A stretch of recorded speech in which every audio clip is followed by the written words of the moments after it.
Monteagle ***** transcriber's note. Unusual and inconsistent spelling is as printed. New original cover art included with this ebook is granted to the public domain. Image 002 Mrs. Hammond looked prettier than ever, Dilly thought. Monteagle by Pansy, Isabella Alden, author of Man of the House Christie's Christmas Little Fishes. And their nets Esterad 87 Chautauqua Girls Ruth Erskine's Crosses An Endless Chain Interrupted and Others Boston D. Lothrop Company Franklin and Hawley Streets Copyright 1888 BYD. Lothrop Company. Contents. Chapter 1. A Morning Drive Chapter 2. A Fortunate Thing Chapter 3. The Start Chapter 4. A Successful Experiment Chapter 5. A Morning Meeting Chapter 6. A Lecture and a Sermon Chapter 7. A Little Logician Chapter 8. True to Her Pledge Chapter 9. Settling the Puzzle Chapter 10. Silent Forces Chapter 11. A Surprise Chapter 12. A Happy Transfer Monteagle. Chapter 1. A Morning Drive. Yes, said Mrs. Hammond, a little sigh in her voice as she spoke, Mr. Hart is going with us. I don't know how long he will stay. I'm afraid there is very little on Monteagle to hold him. Two children sat on the extreme end of the broken steps. One was pale, thin, hollow-eyed and sorrowful. The other was rosy-cheeked, chubby, and dirty. The pale one was perhaps 12 years old, the other, somewhat younger. Only hear that name, said the hollow-eyed girl. Monteagle. Doesn't it make you feel cool just to think it over? I didn't think it over, said Rosy Cheek. What is it, and where is it? I don't know where it is, spoken very wearily, as though it was an effort to speak at all.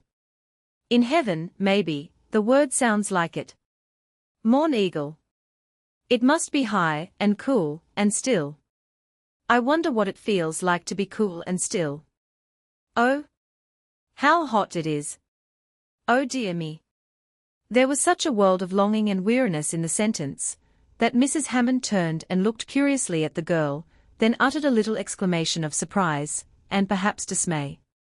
Who is that girl, and what is the matter with her? The man, who was busy with a troublesome strap, which had to do with Mrs. Hammond's phaeton, glanced up for a moment, then said, That is my girl, if you mean the pale one. There ain't anything the matter with her now, only weakness, the doctor says. She's had the fever, been dreadful sick. There was a spell when I thought she wouldn't pull through, nohow, but she did, up to a certain p'int, there she stopped, and there she hangs, just crawls about all day, doesn't eat nothing, and doesn't sleep nights, only off and on, you know. I dunno what to do with her. Mrs. Hammond looked again at the girl who had dropped into a listless attitude, a very photograph of discouraged weakness. The rosy-cheeked younger one in a much soiled dress had slipped away. Mrs. Hammond looked from the girl to the low, small, tumble-down building on the steps of which she sat, imagined the room in which she must spend her nights, imagined the table at which she must sit down to eat her nothing, and murmured, poor thing, with another long-drawn sigh. How could one be expected to gain strength in such a home as that must be? Who takes care of you and your daughter? She had turned again to the man at the carriage. He gave a short half-laugh as he answered slowly, Well, as to that, what care we have to give to ourselves.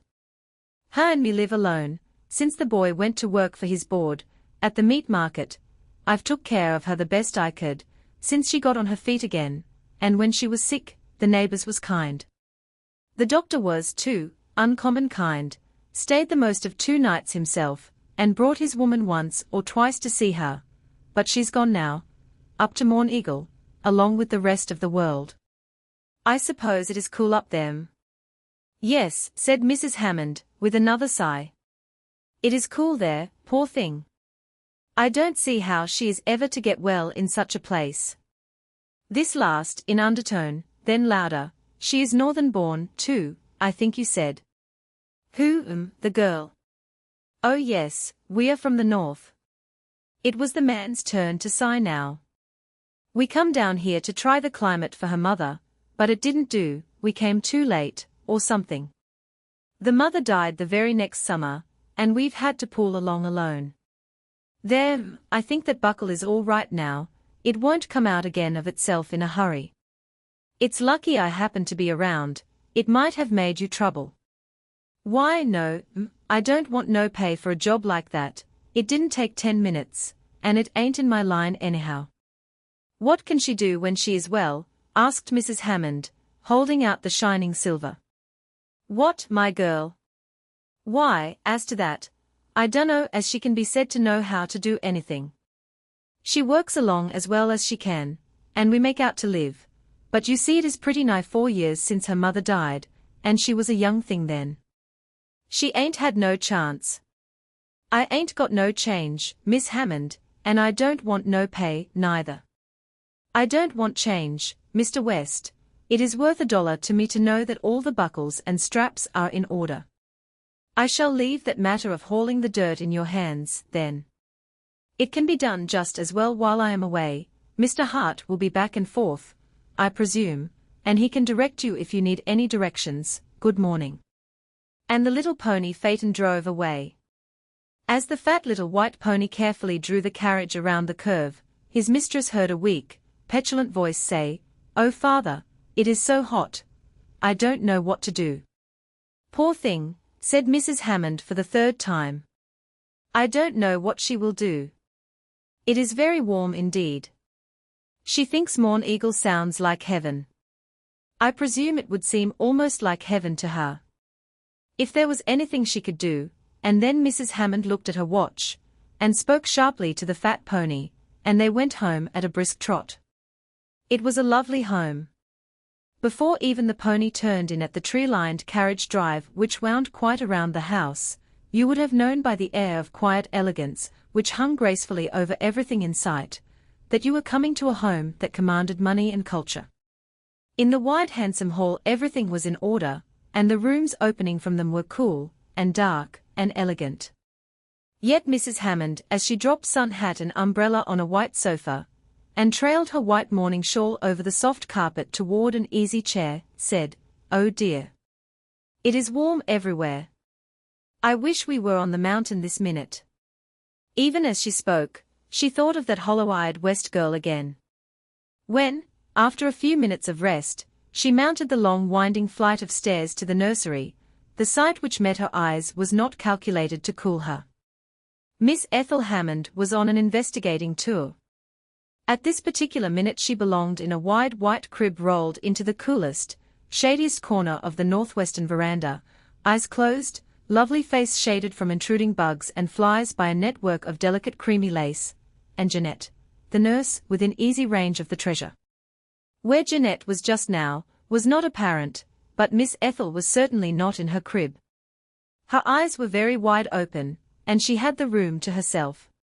Image 003 Baby Ethel. By dint of much energy, she had succeeded in pulling one of the heavy chairs before the object of her most intense desire, and, climbing in, was in the act of leaning forward to grasp it, when Mrs. Hammond opened the door. It was a rare and wonderfully mounted clock, heavy enough to put Ethel's busy inquiring brain at rest forever, should the strong little hands succeed in pulling it over on her, or, failing in that, should she lose her balance and pitch headfirst against the corner of the cruel marble. No time for exclamations, rather, enough presence of mind to avoid them. With swift, silent steps she moved across the room, a long room, and seeming to the startled mother miles long, just then. A moment more and she had the wide-awake, energetic, struggling, disappointed baby in her arms. So near to its life purpose only to be thwarted. The first thing the mother did, was to kiss Ethel, though her mouth was wide open, and from it were issuing loud, disappointed yells. The next thing was to think aloud, that is as much confidence, as I was afraid I could place in Jeanette. She is good for ruffling, and tucking, and ironing the baby's dresses, but not for watching her. The next was to say within her heart, I should think she might be able to help keep a baby out of mischief. But this last thought was not about Jeanette. Chapter 2. A fortunate thing. Mr. West and his daughter were at breakfast. At least they were sitting before a small square table that held part of a loaf of baker's bread, and a saucer in which floated a sickly yellowish mass named butter, for which only the flies seemed to have a relish, and they, poor creatures, paid for their appetites by their lives. Dilly was constantly engaged in fishing out victim after victim, who seemed determined to sacrifice himself in the oily flood. The little room in which the table was set had but one window, and that an eastern, and the morning sun had a fierce spite against it, apparently, for he flashed in, even at this comparatively early hour, red and angry, revealing dust and cobwebs, and the bodies of dead moths and bugs of every shape and size. The floor was bare and soiled, the 3 chairs were sadly worn, the low mantel was decorated as the mantels of such rooms are wont to be, with scraps of paper, little bundles of leftover things for which there was no place, a bunch of dried wild flowers, which Dilly had saved because they were once so pretty, and because she hardly ever had any flowers, and could not bear to throw them away, besides which, there were a fork, a spoon, and a soiled cup, left over from yesterday's effort at cooking, and around this spoon, and fork, and cup, the flies had gathered in such masses that they were simply black humps rising out of the surrounding dust. Yet this was not the home of a drunkard, Mr. Westwale, a sober, hard-working man, who wasted no money on himself, save that which went for his daily smoke, and he laboured under the usual wild delusions, first, that tobacco was necessary to sustain his failing strength, secondly, that it cost a very trifle, not worthy to be counted among the family economies. It was simply a home where hard-grinding poverty, occasioned by fire, and flood, and other misfortunes, had brought in its train sickness and death, and left these 2 to struggle on as best they could. Their best was very feeble this morning. Mr. West sturdily ate at his stale and indeed almost mouldy bit of bread, grimly dipping it in the oil occasionally, to make it slip down more easily, and stealthily watched Dilly as she turned her piece over on her plate with a knife, looked doubtfully at the underside, turned it back again, and finally took a very little nibble from its outer edge, and sat back discouraged. "You can't eat a mite this morning, can you, my girl? And it's another scorching day, worse than yesterday, I'm afraid. I don't know what we are going to do." And he heaved such a weary sigh that Dilly, who was almost too sorry for herself to endure it, became so sorry for him that despite her efforts at self-control, the tears seemed rushing into her throat to choke her. "Don't bother about me, father," she said at last, when she could get her voice. "I ain't a mite hungry, so of course I don't need to eat, and it'll be cooler sometime, then I'll feel better." "I don't know when," said the father gloomily, referring to the weather. "It ain't August yet, and everybody says that will be a scorcher, this year, and folks who go on day after day without being a mite hungry, don't get strength any too fast. You ought to have something nourishing, but where you are going to get it beats me." "Of course it does, father. Never mind, I don't want anything. It seems to me I couldn't eat, this morning, not if there was toast, and egg, and milk, and everything." But this made the father sigh again, and made Dilly so sorry she had spoken that the tears rushed back, and this time a few of them had their way, and rolled down her cheek. Toast and egg were dainties that her mother used to make for her when she was sick, no longer ago than last spring when eggs were scarcest, and had not been seen in the West family for weeks and weeks, she remembered. And the father remembered it too, how Dilly was sick for several days, not dangerously, but a little down, the mother said, and needed petting, and how one morning there was a covered dish at her place, which, being uncovered with care, disclosed a lovely fresh egg lying on a slice of the daintiest bit of toast, of just such a delicate brown as only a mother could make. How was it possible to keep back tears as she thought of these things? The father did not wonder at the tears, but drooped his head lower, and at last, when he thought Dilly too much occupied to notice, put up the back of his hard hand and brushed away 1 or 2 of his own. It was well for them both that something happened, just then, to change the current of their thoughts. Dilly saw it first, and exclaimed, "Father, there is Mrs. Hammond's phaeton at the door again. I do hope she has not changed her mind about the work, because I thought," and there Dilly stopped. "What did you think, my girl?" the father said, rising hastily, and looking about for his old straw hat. "It's no matter, father, and a faint flush stole into the sallow face. "I thought maybe she would let you pick a flower or two, when you were there at work. I would so like a sweet-smelling flower. She had one in the carriage yesterday, but I don't suppose she gives away her flowers." Mr. West went out without saying a word. Dilly, when she was 5 or 6 years old, frolicked about, all the summer day, in a great garden full of old-fashioned flowers, and picked as many as she would. I don't suppose she had an idea how it made her father's heart ache to think that now she longed in vain for one little sweet-smelling blossom. Children know very little about fathers' hearts. But what Mrs. Hammond wanted nearly took the breath away from the astonished father. Dilly watched them curiously while they talked, rather while Mrs. Hammond talked, and her father, after a first startled exclamation, listened, whether in pleasure, as well as in intense surprise, Dilly could not be certain. "She's coming in," Dilly exclaimed at last, leaving the window suddenly, and giving the little table an excited push to get it further into the background, dusting a chair with her apron, hanging a towel, which was thrown across the back of another chair, in a corner, as much out of sight as possible, and by these preparations so exhausting her strength, or rather her weakness, that she sat flushed and panting when at last Mrs. Hammond finally appeared at the door. "Good morning," she said pleasantly. "She looks a little better this morning, I think, or is it the heat which has flushed her face?" The room was insufferably warm. Though there was no fire in the shabby little cook stove, and had not been that day, it was warmer than any room in Mrs. Hammond's house ever became. Mr. West brought forward the dusted chair for the lady, and she dropped gracefully into it, trailing her delicate white robes and rich embroidery on the bare, and not clean, floor, in a way which made Dilly shiver. Then he said with a troubled look at the girl, "I don't see no great change for the better. She ain't eat a mite this morning, and folks can't get strong without eating, I suppose. Though how folks are going to eat, when," and there the poor father stopped. Mrs. Hammond finished the sentence, "when the weather is so oppressive." "That is true, this heat takes away the appetites of even well persons." Mrs. Hammond had no experience with poverty, save that which was given by an occasional glance of her eyes around the homes of the poor.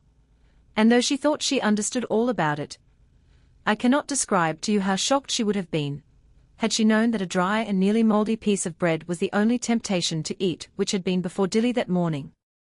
However, she did appreciate the heat, and made haste to get herself out of it. "You live in such a very close part of the town, Mr. West. I do not see how she is ever to gain strength here. There is no chance for a circulation of air. Which is a fortunate thing for you, dear Mrs. Hammond, if you did but know it, for the air which would circulate through here if it had a chance, would come direct from the stables and outhouses clustered thick on the east side, or from the overcrowded tenement houses on the north." But the lady knew nothing of all this. She turned to the girl and spoke rapidly. "I have been talking with your father about you. What is your name?" "Fidelia, but they all call me Dilly." "Well, Fidelia, I have been asking your father to let you go with me to the mountains. I am going tomorrow. I fancy that after a few days of mountain air you would grow strong enough to look after my little Ethel while she is out of doors, and keep her out of harm's way. What do you say, would you like to try it? It is not far from home, you know, only on Monteagle, a few hours' ride." But father and visitor had both overestimated poor Dilly's strength, or else did not understand the strength of her longing for a breath of cool air. The very word mountains, coupled with the bare possibility of her seeing them, made her feel sick and faint. The room began to whirl about in the most unaccountable manner. Mrs. Hammond faded into the merest grey speck, but rose up without sound and floated to her side, and reached out a white hand which sparkled with rings, and then Dilly knew no more. Where she went to, or how long she stayed, she did not know, but when she opened her eyes again, she was spread out on all three of the chairs, and her father was putting little dabbles of warm water over her face with what poor Dilly knew was the cupcloth. And Mrs. Hammond with an air of the greatest concern stood helplessly looking on, and shuddering a little, as the muddy-looking drops from the cloth gathered in a dark puddle on the dark floor. "Are you better, my girl?" Mr. West asked, his voice as gentle and as full of anxiety as it could have been if the cloth with which he mopped her face had been of the softest linen. Dilly gasped, and struggled, and pushed away the cloth with her hand, making a great effort to sit up. "What's the matter?" she asked. "I ain't sick." "Lie still, my girl, don't try to sit up yet. You fainted dead away while the lady was talking to you." "It's the heat, I suppose. You see," turning to Mrs. Hammond, and shaking his head with a troubled air, "she hasn't got any strength to build on. I'm afraid she wouldn't be able to do a thing. She's all tuckered out."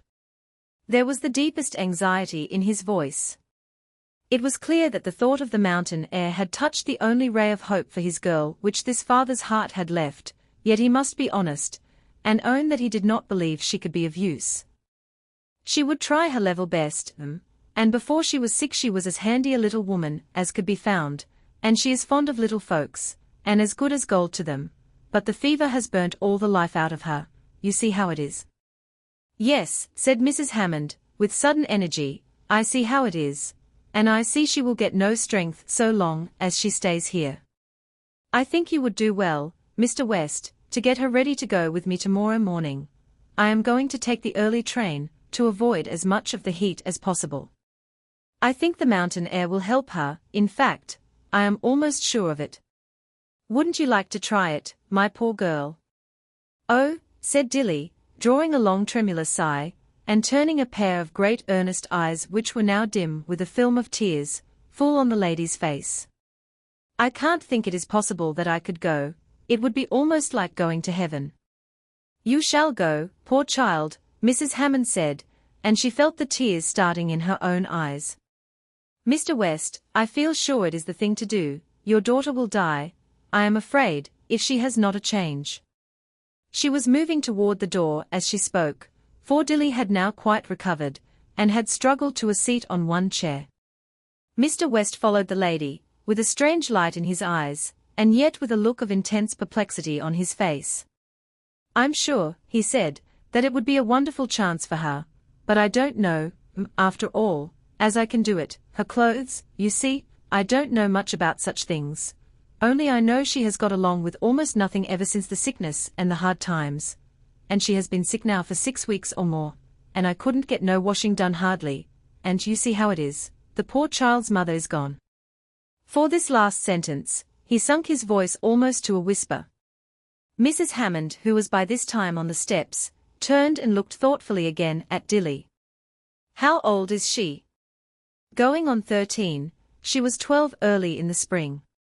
"About the age of Mrs. Chesney's Claire," Mrs. Hammond said, not to the father, but as if speaking aloud to herself. Then she stood lost in thought while Mr. West continued, "And another thing, I understand your kind meaning, but I'm afraid it will be a good while before she could do a thing to pay you for it all. She is weaker this morning than ever, and it wouldn't be right, maybe, for you to go to the expense." Mrs. Hammond interrupted him. She had not heard a word he said. "I think I can manage it, Mr. West. I will send a woman to wash and iron Dilly's things today, and get them ready. If she has nothing suitable for traveling, I think my friend Mrs. Chesney, who has a daughter a little older than she, can help us out. I will manage it in some way. The train leaves the station at 6:15. I will send the carriage around for Dilly at 5:15. It will be easier for her to get ready before this excessive heat comes on. It will be all right, Mr. West. I will bring her back to you with some color in her cheeks, I believe. Dear, dear, how intensely hot the sun is. I wish we were at Monteagle this minute. Good morning." She was in her carriage already, and the sleek little pony was obeying her word of command. The father looked after her in a half-dazed way, shading his eyes with his hand, until the fat pony turned the corner. "Well, I never," he said at last, and went back to Dilly. Chapter 3. The Start. 5:30 of a breathless summer morning. "Warmer even than yesterday," Mr. West said, as he mopped his heated face with the skirt of his coat, then rushed away as some new thought for Dilly's comfort came to him. A bustling home it had been since the first streak of daylight, and now Dilly sat in state on a carefully dusted chair, dressed from head to foot, in neatness, with a broad-brimmed sun hat, already carefully adjusted, and a brown paper bundle containing her wardrobe, occupying another chair at her side. Wonderful times were these for Dilly West. All yesterday had been a wonderful day. It began with Mrs. Hammond, and she had not been long gone, not long enough for father and daughter to calm into an everyday state, before a trim-coloured woman presented herself, with a curtsy, and the statement that if this was Mr. West's, if he pleased, she was to wash, iron, and mend Miss Dilly's things. Which astonishing business she had immediately undertaken with such swift skill that Dilly, despite all she had to think of, could but stop and give admiring heed. Poor little duds of things they were. The trim, coloured maiden from her more luxurious standpoint, believed in her heart that the thing to do with every one of them was to bundle them up for the ragman. Nevertheless she washed, and starched, and sprinkled, and ironed and mended, going through all the forms as carefully as though they were Mrs. Hammond's tucked and ruffled beauties. And in an incredibly short time, as it seemed to Dilly, her entire wardrobe had been arranged in a neat little mended pile on one of the chairs. So proud was Dilly of them. Yet they brought the swift tears to her great sorrowful eyes, for Mamma used to mend just as neatly and iron just as carefully. There had been little time for tears, however, the excitement kept up all day. In the next place there was dinner. Now dinner at the Wests had long been a burden, something to be endured because the hour for such a performance came around just as regularly when there was nothing with which to perform, as when there was abundance, but on this day, her father came in with an important air, and a bundle under his arm, and motioned her to the little corner cupboard. "I struck a streak of luck, this forenoon," he said, "and I thought we'd have a celebration in honor of your going off to get well." Then he undid the bundle. "Eggs," said Dilly. "6 of them." "Why, father, aren't they very dear?" "Not so dreadful," said Mr. West evasively, "and they are strengthening, I heard the doctor say so. And here's a big loaf of bread baked this morning, it's a present to you, Dilly, from the fat baker at the corner, with his compliments, and he hopes you will tell Mrs. Hammond that he sends up fresh rolls by the train every evening. And here is a pat of very good batter, because toast and eggs need good butter, you know, and this I got cheap, because it had just come, and the tub was very heavy, and the right fellow wasn't around to lift it, so I lifted it myself. He sold me a half-pound at half price. And here, diving into both pockets of the shabby coat, and bringing out 2 potatoes in each hand, are some Irish beauties, 2 of 'em to eat for dinner, and 2 of them to warm up for breakfast tomorrow. Oh, we'll live high this time." The anxious father was rewarded by seeing Dilly eat a piece of the baked potato, and a bit of bread, and a whole egg for her dinner, doing better than she had for days before. The truth was, Mr. West had had no streak of luck for several days, and though Dilly had faithfully tried, the dry bread, and strong oil, which she called butter, had been very hard to swallow. The excitement of dinner was barely over, when a messenger came from Mrs. Hammond, bearing on his head a good-sized basket. "With some things for Miss Dilly," he explained. What a time they had over that basket! Mr. West cleared the table, wiped it off carefully, and set the basket thereon, so that Dilly need not weary herself by stooping, then stood watching the colour deepen on her face, while she drew out, at first with exclamations, and then in excited tremulous silence, the treasures it contained. A dress of some soft material in delicate plaids, threaded with blue, Dilly's own colour, as her mother had called it. Then a sack of the same pretty material, with a row of tucks up and down the front, and a ruffle around the edge. Then a pair of button boots, partly worn, but fitting Dilly's slight foot as though they had been made for her. Then brown stockings, and brown gloves, and a hat trimmed in brown, everything complete. A complete travelling outfit. Dilly was so astonished, and so eager, that she trembled as though she had a chill, yet the perspiration stood in drops on her forehead, and the little room was breathless. "Father," she said, controlling her chattering teeth as best she could, "what makes her do it? Why does she give me all these things, and take me with her? Why did it all come to me? Do you understand it?"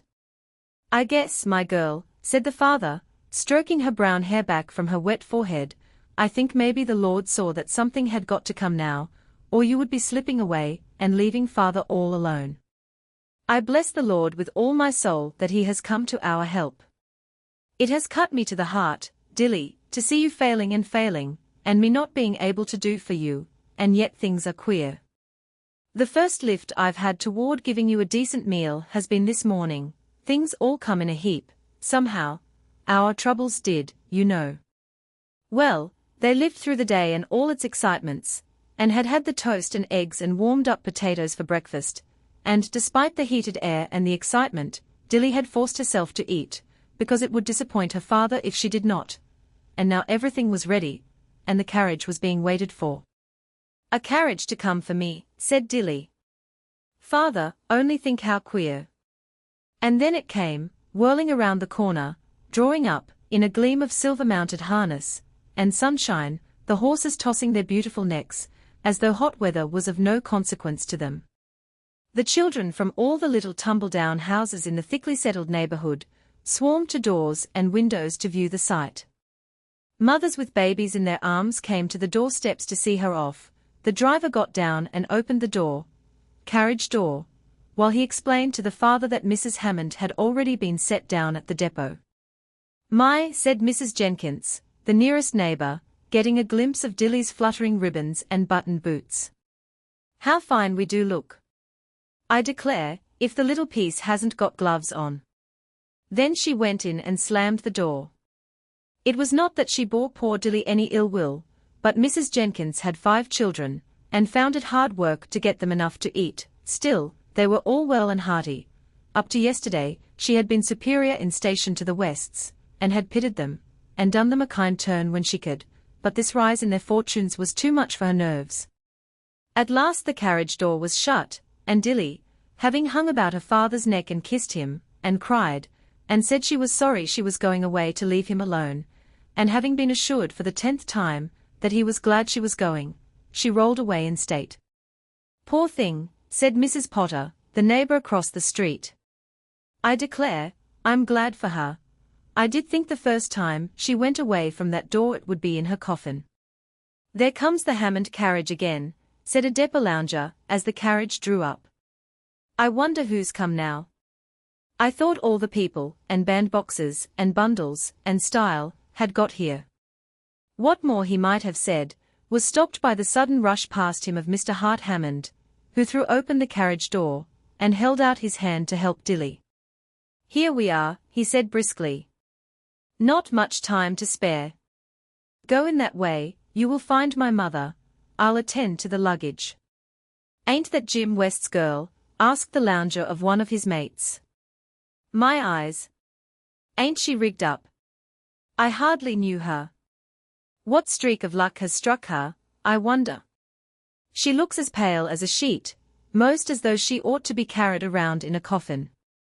But Dilly did not hear this complimentary bit of talk. She had already passed inside the door where Mrs. Hammond and her maid, and busy little Miss Effie, waited. There was but a moment for greeting. Almost on her entrance sounded the whistle of the train. Not a minute to spare, said Mrs. Hammond. Hart said we were late, but I did not think it. Well, we are all ready. Hart has your ticket, with the rest. How do you feel this morning? It is breathless already, isn't it? There was no time in which to answer her. Hart came, and hurried them to the train. Other people hurried, also, and pushed and jammed against one another, in the wild fashion which uncultured and selfish people have, and almost before she knew it, Dilly was seated just back of Mrs. Hammond and Hart, with the nurse and baby Effie in front, and they were off. The train was noisy, and I suppose Hart counted on its hiding the words he spoke, but Dilly could hear them distinctly. Mother, what in the world do you want of a sick girl up on the mountain? I thought you were going up there to get rid of care. I hardly know why I took her, said Mrs. Hammond reflectively. She looked so miserable, it seemed as though I must. It is her one chance, I think. Hart, she would have died if we hadn't taken her with us, and if she should rally, she will do to look after Effie, a little, when nurse is busy. She won't rally, said Hart, with a wise toss of his head. She is too far gone, I believe. She will just be a nuisance to you, she'll get worse, and you won't know what to do with her, and she may get too low to bring home. Besides, how do you know you can trust Effie with her? You don't know anything about her, do you? No, said Mrs. Hammond in a disturbed tone, nothing at all, save that she was sick and needed a change. Never mind, Hart, it is done, and cannot be undone, just now. I don't often follow out my impulses in this blind way. Now all this was not pleasant for Dilly to hear. She disliked the idea of being in the way, she felt it hard to have been gathered up in this sudden manner, and carried away from her father and made a burden of. One thing was certain, she was never a burden to her father, except as he mourned over the impossibility of getting her what she needed. Dilly swallowed hard, and had much difficulty in keeping back some tears that wanted to fall. Much of the intense gratitude with which she had begun the morning seemed to ooze away from her. She was angry with Hart for his disagreeable words, and told herself that she should never like him the least bit in the world, and that she did not love Mrs. Hammond, even, nearly so much as she had thought she would. I shall get well, she said to herself in a little burst of indignation over Hart's prophecy. You don't know everything, Mr. Hart, and you need not think it. I'm not going to die, and leave father. I know why your mother brought me with her, if she doesn't, it was father's prayers that did it, and father wants me to get well, and I'll try as hard as ever I can, and I'll show her I can be useful, too. But I won't do a thing for you, Mr. Hart, if I can help it. Isn't it a fortunate thing, sometimes, that our thoughts cannot be seen? Some of hers Dilly would have been ashamed to show to Mrs. Hammond. Just how far hurt feelings, and weakness of body, and homesickness for father, would have carried this little traveller into gloomland, I do not know, for just at that moment came a ray of sunshine for which she had not planned. It suited that busy little woman, Effie, to smile on her, and reach after her, and finally demand that she be set beside her. I'm afraid she will tire you, Mrs. Hammond said, but Dilly made a faint protest, her voice being muffled just at that moment with tears, and Effie made a determined spring from the nurse's arms and landed on her feet beside Dilly, and put a pair of witching baby arms about her neck, and the softest little velvet tongue on her cheek, which was baby Effie's way of offering a kiss.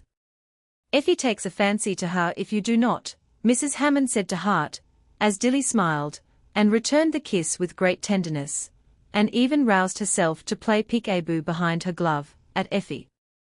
I hardly ever knew her to spring to a stranger in that way before. Oh? I fancy her enough, at least, I don't care, if it pleases you to take a dozen sick children to the mountain, I should think you would need something to occupy your time, buried up there. It only struck me that she was a particularly doleful specimen, who would give you no end of trouble, probably. I say, mother, he continued, how long do you want me to vegetate up there? This question brought over Mrs. Hammond's face the troubled look which it so often wore, and she sighed heavily as she said, I was hoping, Hart, you would find it so pleasant that you would want to spend the summer with me there. Not I. If you choose to bury yourself for the summer, I don't see why I should, after get you comfortably settled, I want to come back to the city. I mean to be there for the 23rd, if possible. What is on the 23rd?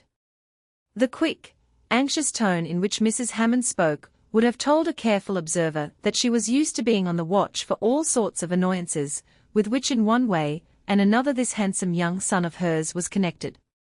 Why, the bicycle race comes off then, and no end of fun connected with it. I'm interested, of course, in having our side beat. Mrs. Hammond sighed again. Of all the many things which were just now giving her anxiety, this bicycle club, for certain reasons, troubled her the most. She looked at Dilly's pale face, flushed a little now with pleasure over baby Effie's sweet words and ways, and said to herself that to have a child fade away before one's eyes, as that girl was doing, was no doubt hard, very hard, but there were other troubles which came in the train of perfect health and high spirits. And then she looked again at her handsome boy. Isn't it hard for a mother of an only son whom she has watched over and cared for, more than 16 years, that she must nearly always look at, and think of him, with a sigh? Chapter 4. A successful experiment. Only a few hours and our young traveller found herself in another world. They were climbing the mountain, that is, the engine was climbing, but he was such a powerful creature, with so strong a pair of lungs, that he made no trouble whatever about it, and Dilly would not have known it was other than level ground but for the display which suddenly caught her eye from the car window.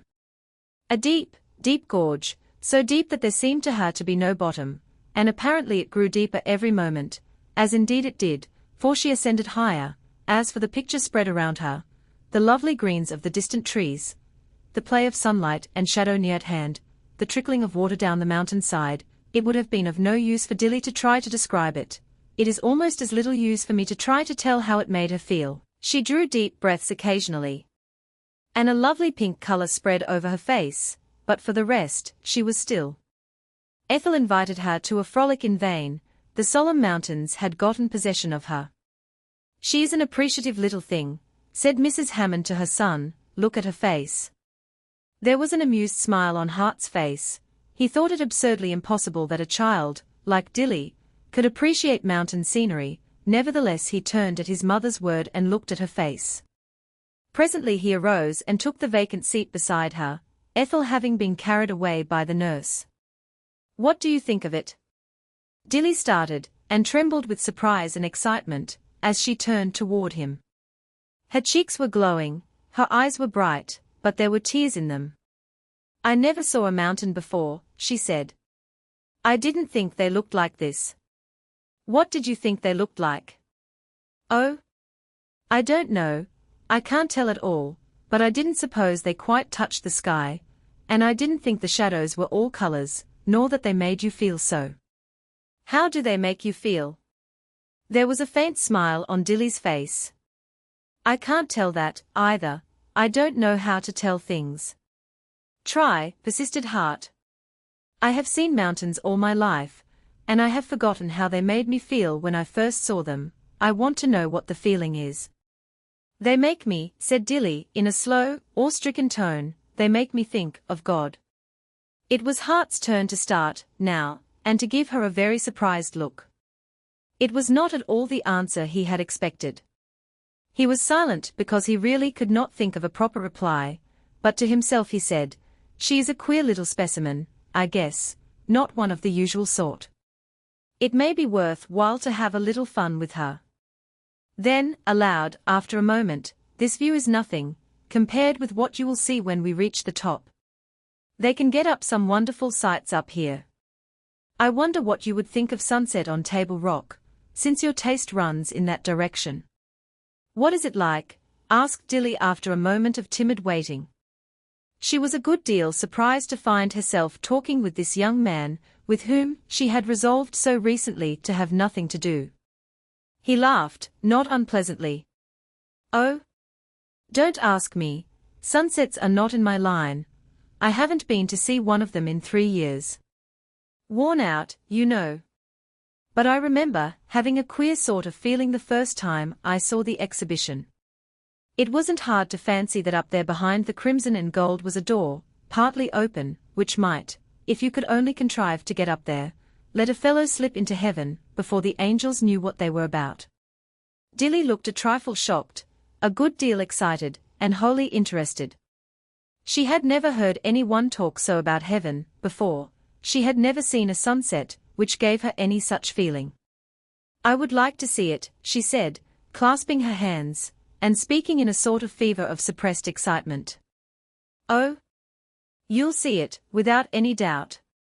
It is quite the thing to go to Table Rock. My mother goes a dozen times a week. No, not so bad as that. There aren't a dozen sunsets in a week, are there? But she goes a great deal, and of course she will give you a chance. Then you shall tell me how it makes you feel. Halloo! Here we are." He arose suddenly, and the bustle of gathering straps and boxes and shawls commenced. A beautiful summer morning, and Dilly came to the door of the tent to look about her. Such a pretty view as one had behind those tent curtains. A large room neatly covered with white matting, curtains of delicate blue, and white cretonne dividing it into departments, or looping back, allowing it to be one large room, as the fancy of the occupant decided.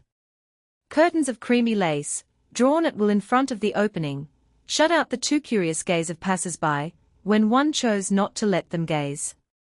Just now they were pushed away, making a lovely mass of cream color against the tent side. There were easy chairs of bamboo pattern, wide, hospitable-looking armchairs, and pretty little rockers, a wide lounge of willow pattern, a table of the same, in the center of the room, while the toilet articles which retired behind the blue and white curtain, on occasion, were draped in pure white. To Dilly's mind there was never a prettier room, she had never seen anything like it. So simple, and yet so pure and beautiful. There was one special corner of it closed in with the lovely blue curtains, which filled her with delight whenever she looked that way. A cot bed made up in white occupied one end, a toilet stand draped in white was at its foot, a small rocker occupied the space between the side and the curtains, a corner was curtained off for a clothes press, and this spot in all its richness was Dilly's own. It was impossible not to lie in the small white bed at night, and contrast it with the little room over the kitchen at home, where she had passed her weary nights for so long. There were many contrasts, but the most delightful one to Dilly was the rush of pure, sweet-scented air which came constantly in at the small round window away above her head, and went over to meet the current flowing in from the opposite round window. When had a breath of air stirred the curtain, which hung limp and lifeless over the little window at home. It was the first bit of news Dilly wrote to her father from this new world. "Father, don't you think the wind comes in all night? Great whiffs, and sometimes I have to partly close the queer little round window at the top, it opens and closes with a blue cord. It is a tent, you know. Oh, Father! It is so nice and beautiful to live in a tent." Almost anything was nice and beautiful nowadays to Dilly. "I never saw so marked a contrast in so short a time in my life," said Mrs. Hammond to the nurse, one evening, speaking of Dilly. "Just think, nurse, it is only 10 days since we came, and look at her cheeks. They actually begin to puff out, and she has quite a little color." "There do be quite a great change, that is a fact," said Nurse Jeanette, who had not at first approved of Dilly, but was beginning to like her very well. "I thought when we came up here, you would just have a sick girl on your hands to pay you for your trouble, but she is getting well, I'm thinking, and she's a comfortable little thing to have around." "She certainly is," said Mrs. Hammond, speaking in a satisfied tone, as she watched Dilly with careful fingers brush the dust from Effie's white dress, straighten her little sun hat, and lovingly pat her baby cheek. "Effie is very fond of her, nurse. She is that, and more good-tempered with her than she is with anybody else." Mrs. Hammond smiled, and did not say what she thought, that Effie was good-tempered with Dilly, because Dilly was good-tempered with her. Nurse Jeanette was an excellent washer and ironer, and was always to be trusted to do her work carefully. It was not worth while to offend her by reminding her that she had not as much patience with the baby as Dilly had. So, on this lovely morning when Dilly paused at the tent door a moment, she had been on the mountain for 2 delicious weeks, and was beginning to feel the blood bound through her veins, and to be glad to spring up in the morning, and to think that her breakfast of milk and eggs, and good bread and butter, was more delicious than anything she had ever before tasted. A very happy girl was Dilly. Her small outburst of indignation and self-pity in which she had indulged on the cars, was quite gone. Nothing but gratitude remained for Mrs. Hammond. She had brought her to paradise, and was keeping her there. And when she went home, she could be well enough to keep house for her father as it ought to be kept. This was enough for Dilly. On the whole, Mrs. Hammond's experiment was working very well. Certainly Effie thought so, the nurse was right, there was no one with whom she was happier than Dilly. At first, Effie's mother had watched with anxiety, but peep when she would, even during the first days of Dilly's coming, when she was too weak to do much besides sit out of doors and watch Effie's slumbers, no stray fly was ever caught perching on that dear little nose, no sudden breeze was allowed to carry away the lace shield from the sleeping carriage. The lovely embroidered blanket was always carefully spread in just the right place, and the sunshade tipped to exactly the right angle. A few days later, when Dilly was able to have the wide-awake Effie entrusted to her, the mother kept them within seeing distance from her tent door, and wondered as the hours passed, that no fretful cry came from Effie, and arose often and looked, and found her always happy, digging in the dirt, or fluttering from grass plot to gay flower bed, always attended by Dilly, always happy and busy. "She is a treasure," Mrs. Hammond said, going back to her book with a long-drawn sigh of relief. "She is just a treasure. I am very glad I brought her, and she is getting well, too. What a comfort she will be to her father." And then Mrs. Hammond sighed again. It was of her Dilly was thinking while she stood at the door this morning. She had learned, she could hardly have told how, that Mrs. Hammond was often sorrowful over her son. Just what her fear or anxiety was, Dilly did not understand, but it was only too apparent that he was not in all respects what his mother wished, and Dilly had even seen her wipe away tears after one of their long talks together. To this matter the little girl gave a great deal of thought. Mrs. Hammond had been so very kind to her. If she could in some way repay her, if there was only something she could do for Mr. Hart which would make her happier. She was so beautiful, and so rich, and Effie was so sweet, and there was so very much for her to be happy about, yet she was not happy. Dilly could not fail to see that her face, when quiet, was nearly always sad. What led her to think of it even more than usual this morning, was the fact that when she went into Mrs. Hammond's room at the hotel to get something for Effie, it was plain that that lady had been crying, and Mr. Hart had come out just before her, and had banged the door. What could he be doing to worry his mother? While she stood and thought, he came in sight, and stopped before her. Chapter 5. A Morning Meeting. "Well, little mountain worshipper, at it as hard as ever, I see, you show it in your eyes. What is being worshipped now?" "Sir," said Dilly, flushing, but smiling a little, she had found it hard work to be angry with Hart Hammond, he was always so good-natured to her. "Do you like the mountain as well as ever?" "Oh, yes, better than ever. I think it is just too lovely for anything, all about here." "Just so.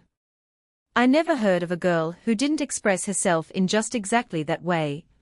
About a mountain, or a piece of sponge cake, it doesn't make any difference which. But what you find to like so much, passes my comprehension. I think it is the slowest place I was ever in my life." "What is it that you fancy?" "Why, I fancy everything, the trees and the flowers and the birds, and the lovely breeze. There wasn't ever any breeze, you know, Mr. Hart, in the city, at least there never came any down where we lived. It was just like an oven all the time. It makes me feel faint to think how hot it must be there this morning, and only see how the curtains blow here. It is pretty warm in town, I presume, but then, I don't mind the heat so much, when there is anything going on. It is so dreadfully slow up here, that is what I complain of. How is a fellow to occupy his time?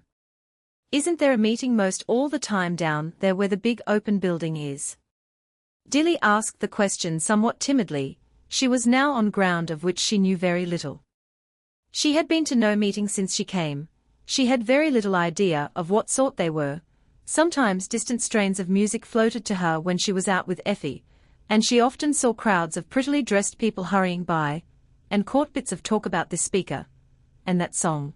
But Mrs. Hammond went out only occasionally, during the day, and had never mentioned before her the fact that there was anything of the kind going on. So, though Dilly's curiosity had been roused to the utmost, she had not felt at liberty to inquire. "Most all the time." Hart burst forth with a sarcastic laugh. "That is putting it mildly. There is a meeting all the time, from morning till night, or till noon, anyway, and again in the evening. I should think these people would be meeting to death." "Haven't you been down to the big open building?" "Oh, yes. I've walked past it 2 or 3 times. When it was all empty, I saw ever and ever so many seats. I wonder if they are ever all filled up. Don't they have nice things there?" "More than I know. Who wants to go to meetings such weather as this? On weekdays, too.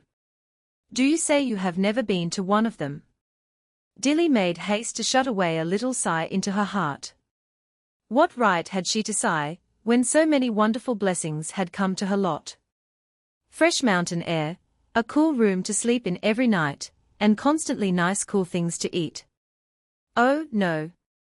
I have never been," she said quickly, and she thought the sigh was quite hidden, but Hart had been right about her eyes, everything showed there. And you want to go? Extraordinary taste, but I believe in letting folks do what they want to. There's a meeting down there this very minute. Come on and we'll see what it is like. Oh, said Dilly, and she clasped her two hands together, and they and the said a great deal. You are very, very good, Mr. Hart, but I can't. Miss Effie is ready for her walk, and is waiting for me now, I am afraid. Stuff and nonsense. Let Miss Effie wait, then. Tell my mother that, here, I'll tell her myself. Mother, raising his voice as he caught a glimpse of her white morning robes passing from the hotel piazza to the tent, I'm going to run away with Dilly. Run away with Dilly, repeated Mrs. Hammond in a tone of wonder, as she came around the side of the tent. Where is Dilly? Effie is ready for you, child. But I tell you Effie can't have her. I want her myself. I'm going to show her the tabernacle. She wants to know how the seats look with people in them. Get your hat, Dilly, I see the people trooping that way as though there was a sensation of some sort. If Mr. West could have seen his daughter's cheeks just then, he would have been amazed. They were fairly blazing. She opened her lips to speak, then not knowing what to say turned and went into the tent to confront Mrs. Hammond. What would that lady say to her? Would she be angry with her? Dilly wondered. She met Mrs. Hammond almost at the door of the tent. She looked very much amazed, and there was also another look in her eyes which Dilly did not understand. Did you ask him? She began eagerly. Did you ask Mr. Hart to take you to the tabernacle? Oh, no indeed, said Dilly in intense earnestness. I would not have done such a thing for the world. I did not think of going anywhere at all.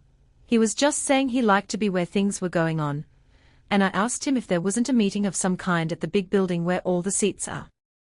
Then he asked if I had never been there, and he said he saw in my eyes that I wanted to go, but I did not mean to put it into my eyes, indeed I didn't. Never mind, said Mrs. Hammond, and she was smiling now, just get ready as quickly as you can, never mind Miss Effie. I will attend to her, and don't keep saying to Mr. Hart that you must hurry back. Stay as long as he wants you to.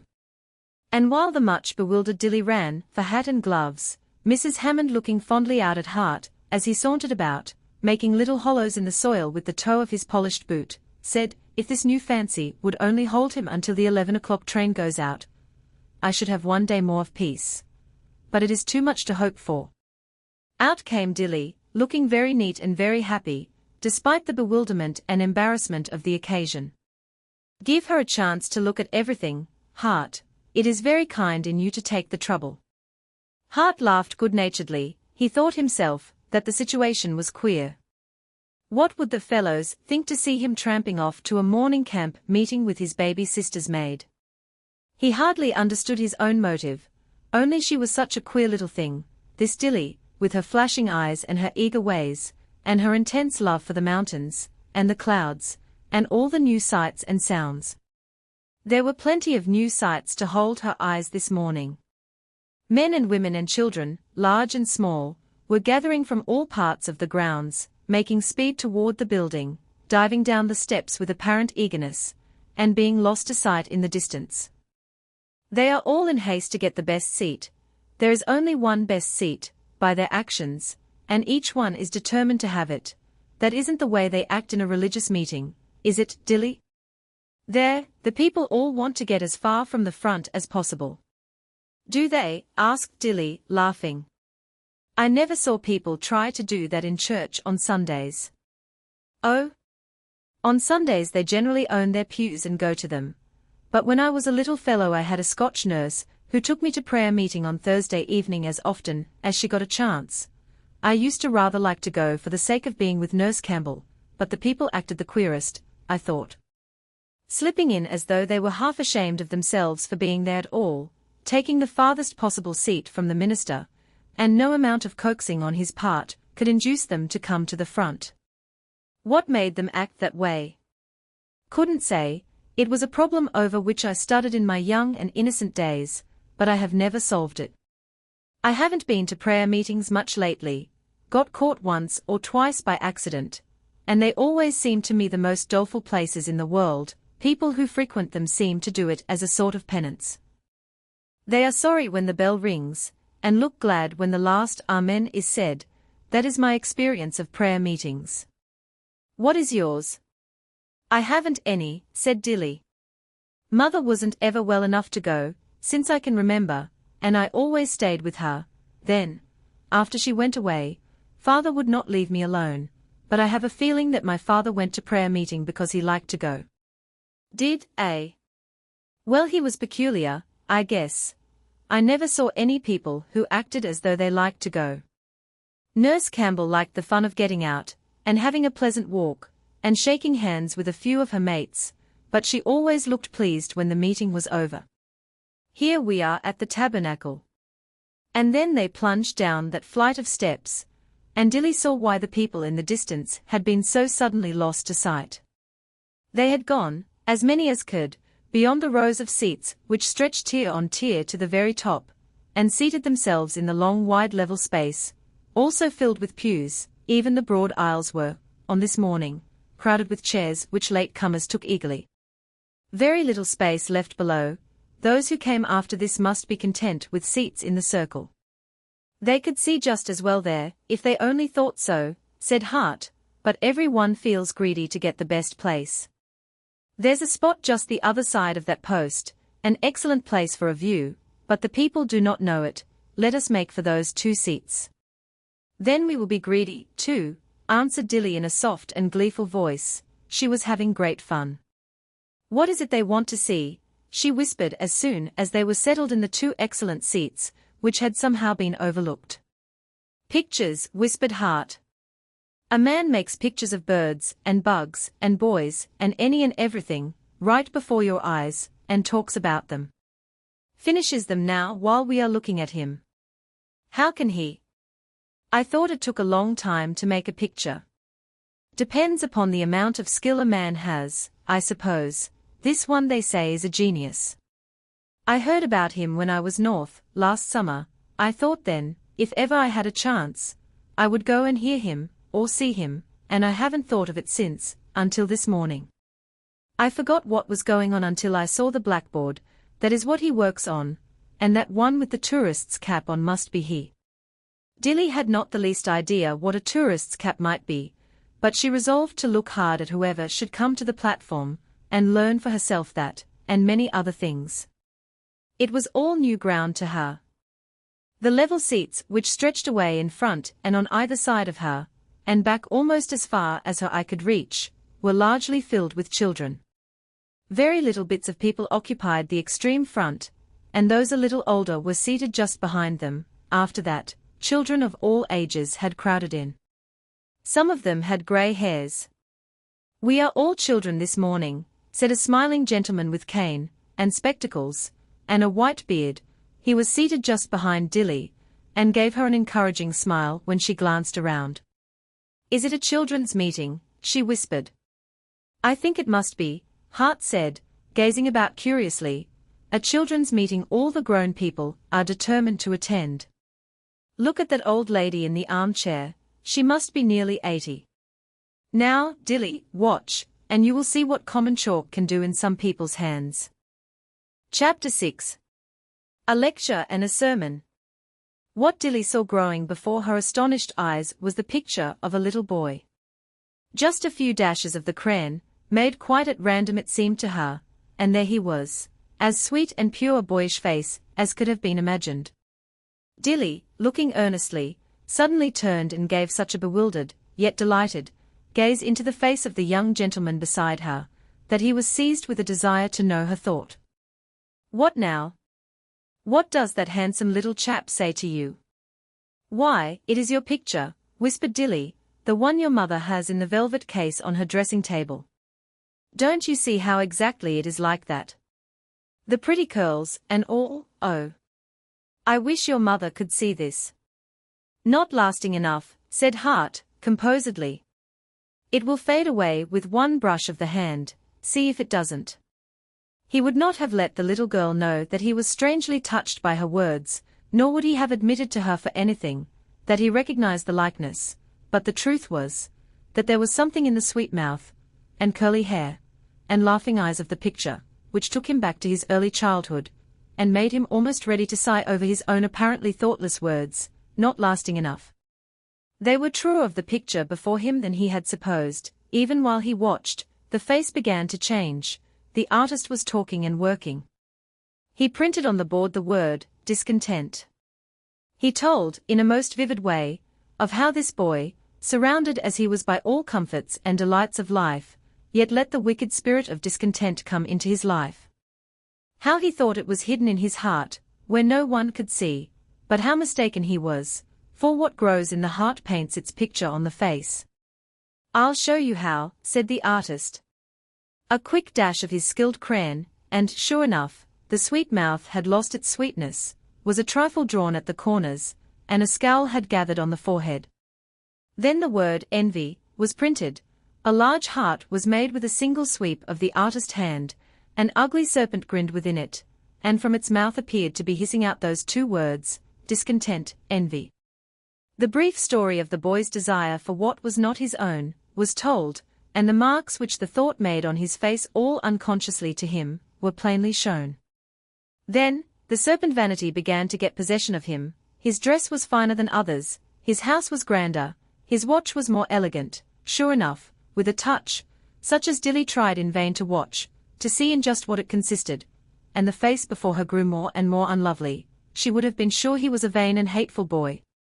As vanity and discontent grew on him, he became insolent, and the lines which this brought out about the once lovely lips, completely spoiled their beauty. Dilly remembered a boy who spoke great swelling words of pride and insolence, even to his mother, and the face on the board began to grow like his. Vain and impudent and discontented boys were nearly always lazy, the speaker said, and while he told of one who was caught by this evil spirit, he disarranged the curly head on the board, hung the hair in sulky masses over the eyes, drooped the shoulders, and with several quick touches brought before them the picture of a lazy, repulsive boy. Then, did they need to be told, he asked, that such a boy was always selfish? The evil spirit of selfishness was sure to get hold of him, and when it did, it made such lines as these. It was the last demoralizing touch on the once sweet face, and poor Dilly almost held her breath in astonished sorrow, as she gazed on the wreck which the artist's hand had wrought. "You see how it is," he said. "I did not spoil the face, bless you. I wouldn't spoil a sweet child face for all the money there is in the world. But when all these evil spirits get hold of him they are as sure to make his face like that as he is to live. You can see their names if you spell the word, which is formed by the first letter of these words. I know of no true name for habits which will work such ruin as this on a face that God meant to be beautiful." The children sat very still. They were solemnized by this wreck of a beautiful life, so plainly pictured before them. Some of the older children shaded their faces with their hands, and went back over their lives, and remembered, if one may judge by their faces, certain times when some of these evil spirits were allowed to come in and make havoc.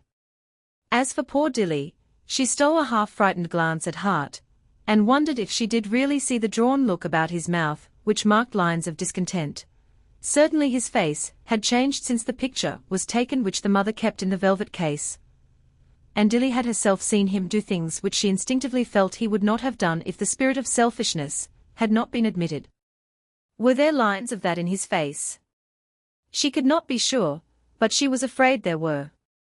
He looked steadily at the picture, and tried to smile, and appear perfectly indifferent, but there was a little drooping of the eyes which would have told one who understood human nature, that he was by no means so indifferent to the changes on that young face as he professed to be. Meantime, the artist was again at work. He was making the picture of another boy, life-size, erect, handsome, well-dressed, bright-eyed, a very king among boys. Briefly, while he worked, the artist told his story, high-spirited, kind-hearted, winning, lovable, his mother's joy, the pride of his teachers. The artist had known him well, loved him, as every one loved the beautiful boy. 10, 20, 30 years passed. "And now," said the artist, "I will make him again, as I saw him one day in my office in New York. Oh, poor, wretched wreck. Ragged, bloated, shaggy-haired, staggering, utterly repulsive. Could it possibly be that the two whose pictures appeared on the board side by side were one and the same. It is true, said the artist, deep feeling in his voice. He saw the question on the faces of his startled audience. It is too bitterly true. I wish it were not. I wish I had not known him. I wish I could blot his image from my memory, but he was the friend of my boyhood, and I loved him, and he came to me years afterwards, the wreck that you see him here. I tried hard to help him, even then, and failed. You know the name of the demon who had gotten hold of him, and changed his face, and his form, and wrought his ruin, body and soul. You need not think I have given you the whole story. I have shown you only 2 pictures. I could make dozens of the same face. Those changes did not come in the course of a few months. He did not spring from the handsome boy of whom all his friends were proud, into the bloated wreck I have shown you. It was the work of years. A glass of wine now and then, on special occasions. A little eggnog with a friend. A few spoonfuls of brandy when he was not well. A hot sling after exposure to intense cold.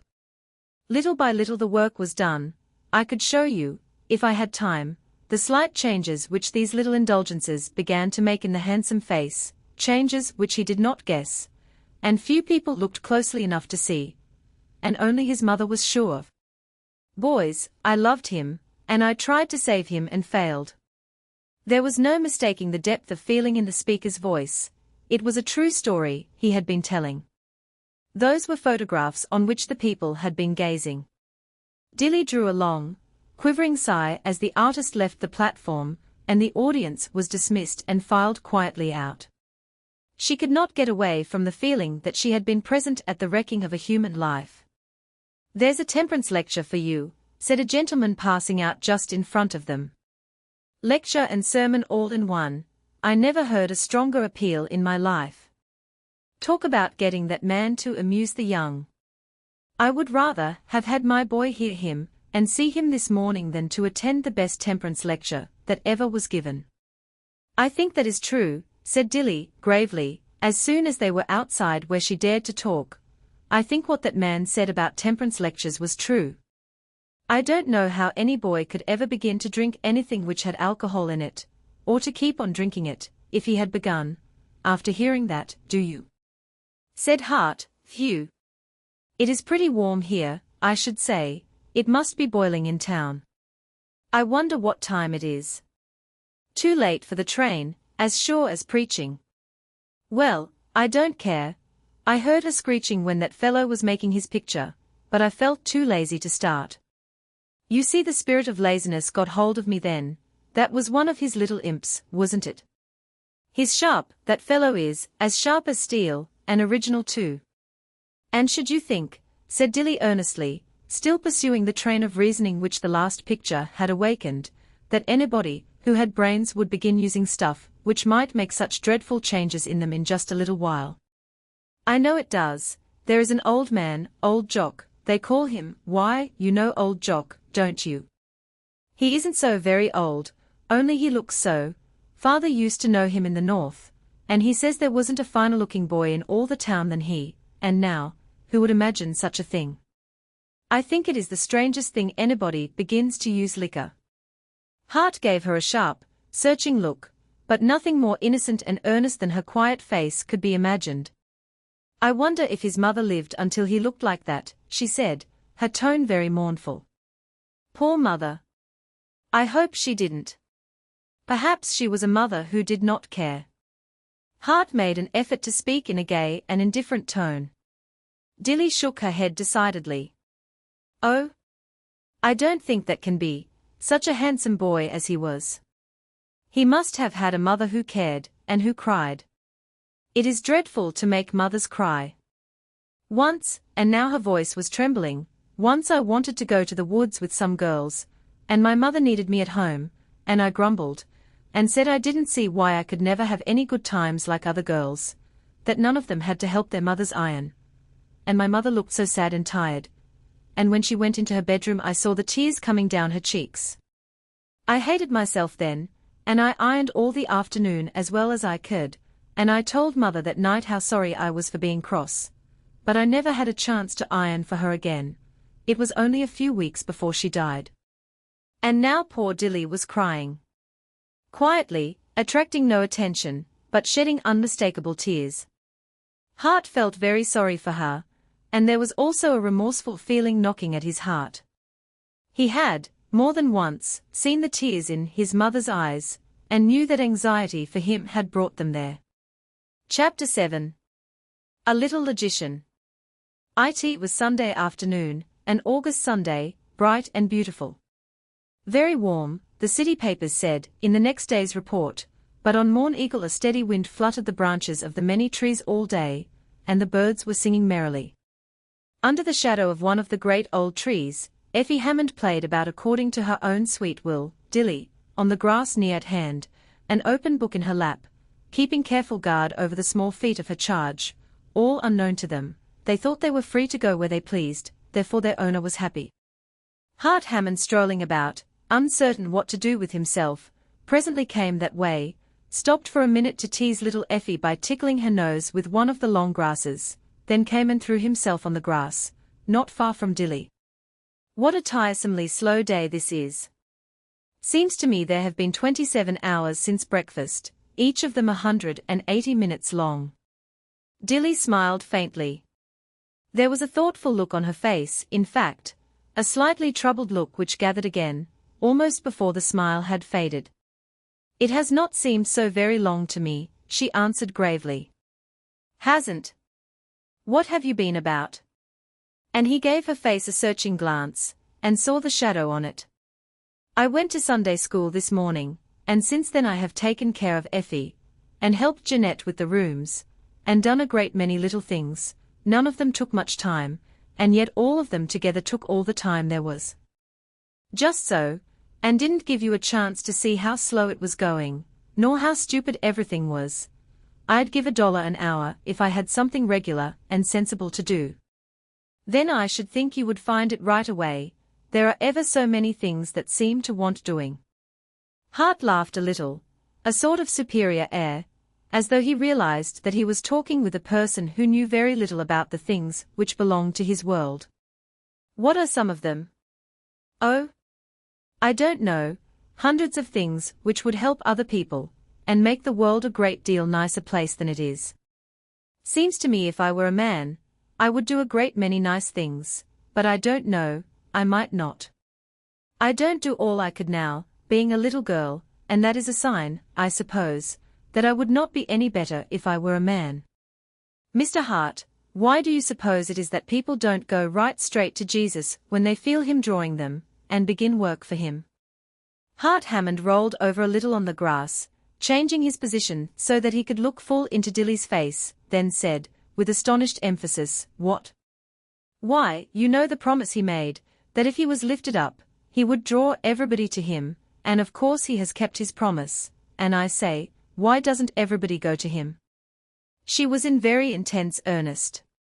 There was no mistaking the gravity, which was almost solemnity, on her face. She went after Effie, just then, brought her from a particularly dusty spot, and established her on the grass with a new flower, then came back to her seat, and her open book. Hart, glancing at it, saw it was the Bible. What put that into your head? He asked carelessly, meaning the Bible verse. It has been in my head all day. It was the Sunday school lesson, you know, for today. I'm sure I did not know it. What could they make out of such a lesson as that for little chicks? They made wonderful things out of it, Mr. Hart. I went to the children's building where all the very weest ones were. I wanted to see what would be done with them all, they were so little and cunning. I didn't know people taught such very little dots from the Bible, but they did, a real lesson.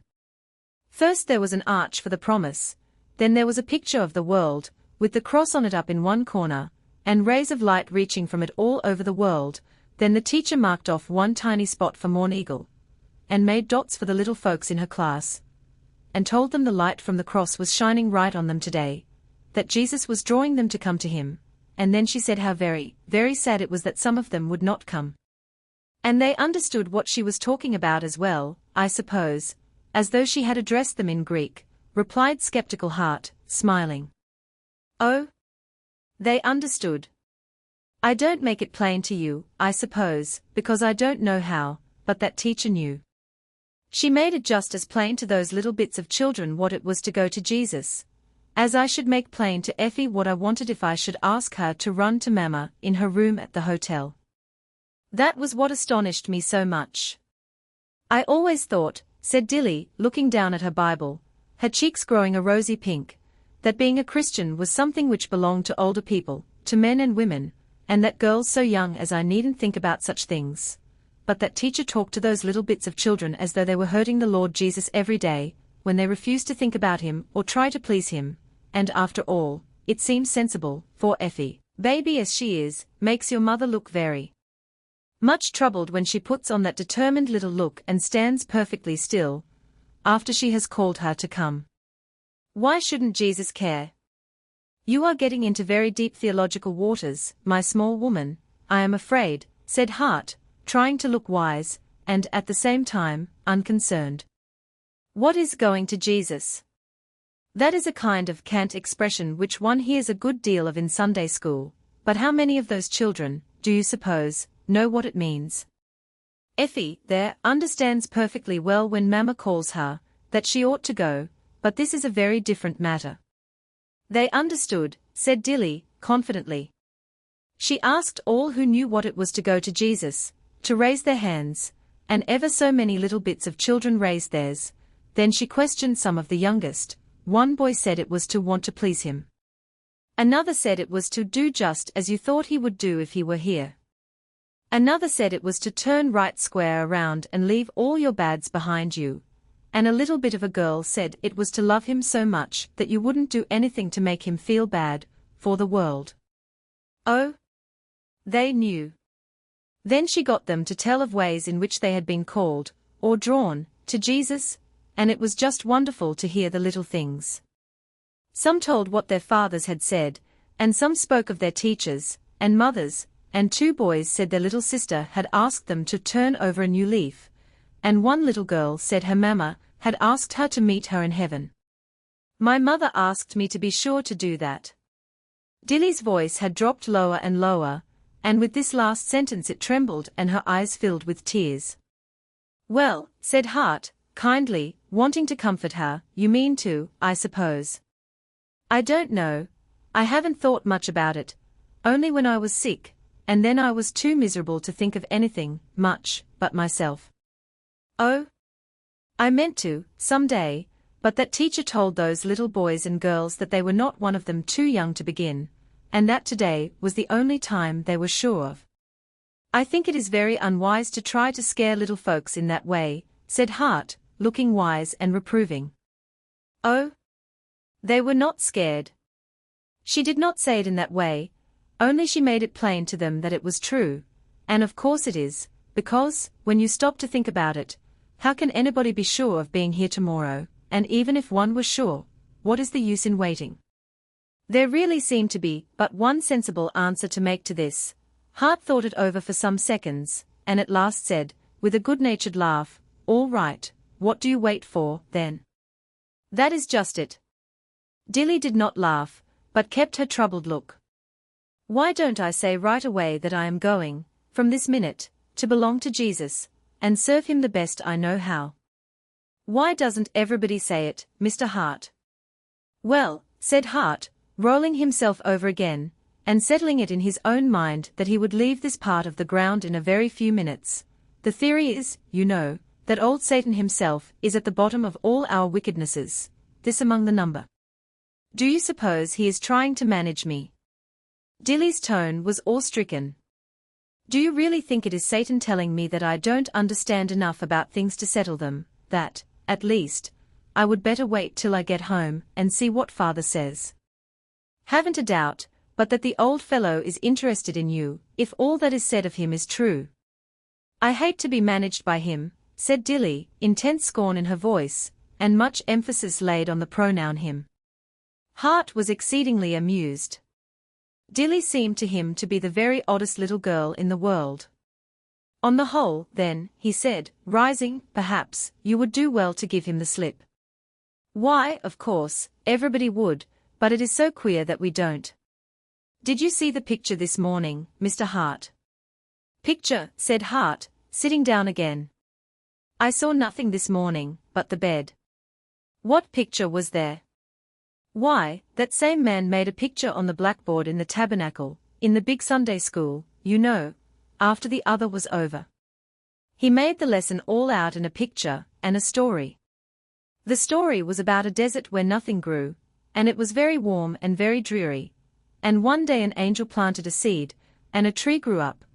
A lovely tree, the only beautiful thing in that desert world. And pilgrims came that way and rested under its shade, and it grew, and these pilgrims told others about it, and more came, and at last great crowds of people were helped by that tree, and it grew on, and spread its branches everywhere, and its leaves cured sick people.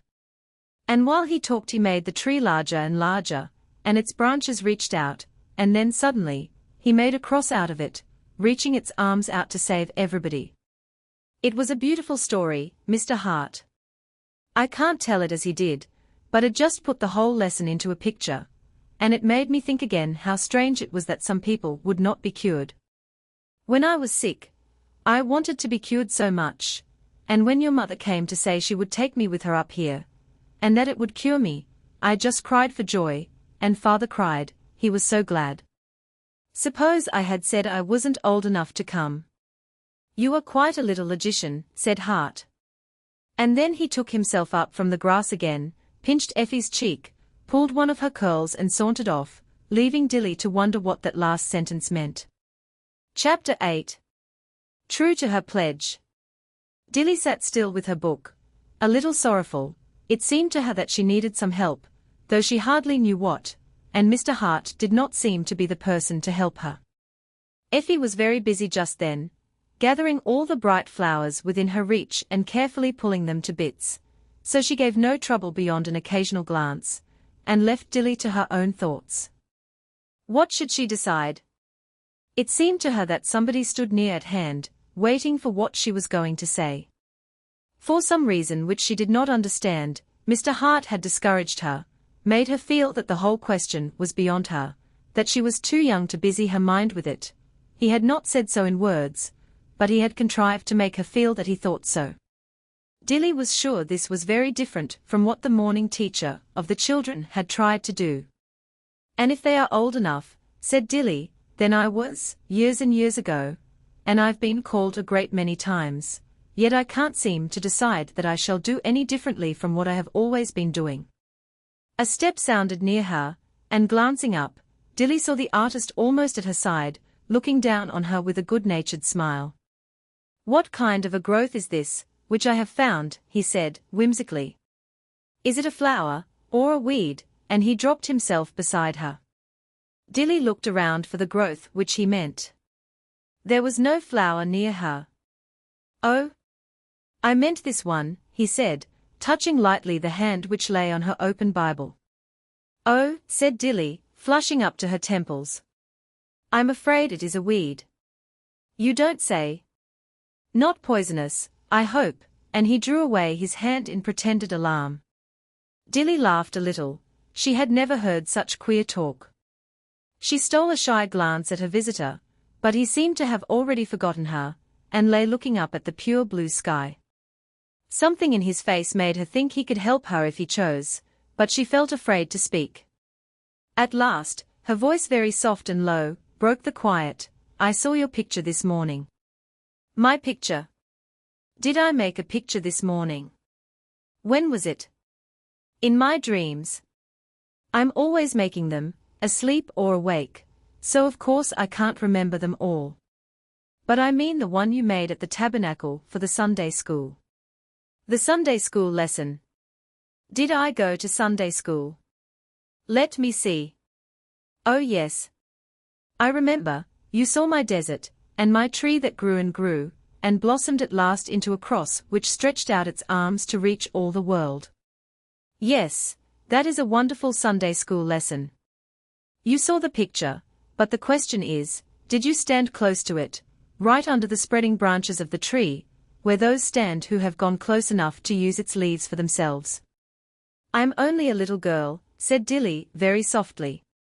I think maybe I'm too young to really belong, yet a while. Well, now, let us see about that.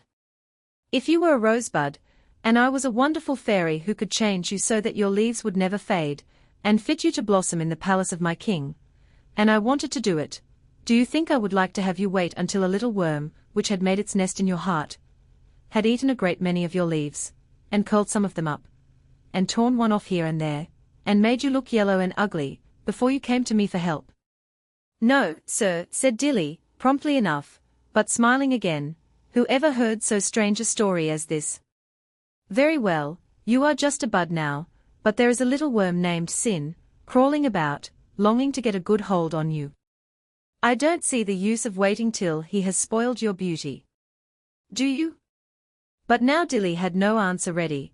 Something in the voice, or in the words, had sent a sudden rush of tears to her eyes, and a great longing into her heart to be shielded now and forever from the power of that destroying worm. The artist said no more to her, but gave undivided attention to Effie for the next 5 minutes, then went away with a kind goodbye. Effie was tired of her flowers now, and missed her new friend whose attentions had been delightful, so she travelled over to Dilly and insisted on being noticed. Dilly hurriedly dried her eyes, kissed Effie, picked up her Bible, and taking the child by the hand, started for the hotel. The supper bell was ringing. As she went, she said firmly to herself, now I have decided, I'm going to him this very day. I shall not wait until I am an old spoiled flower, with the leaves dropping off. True to her pledge, the first moment she had to herself, she knelt down in the little curtained room by her cot bed, and said, Jesus Christ, I gave myself to thee, to do just what thou dost tell me.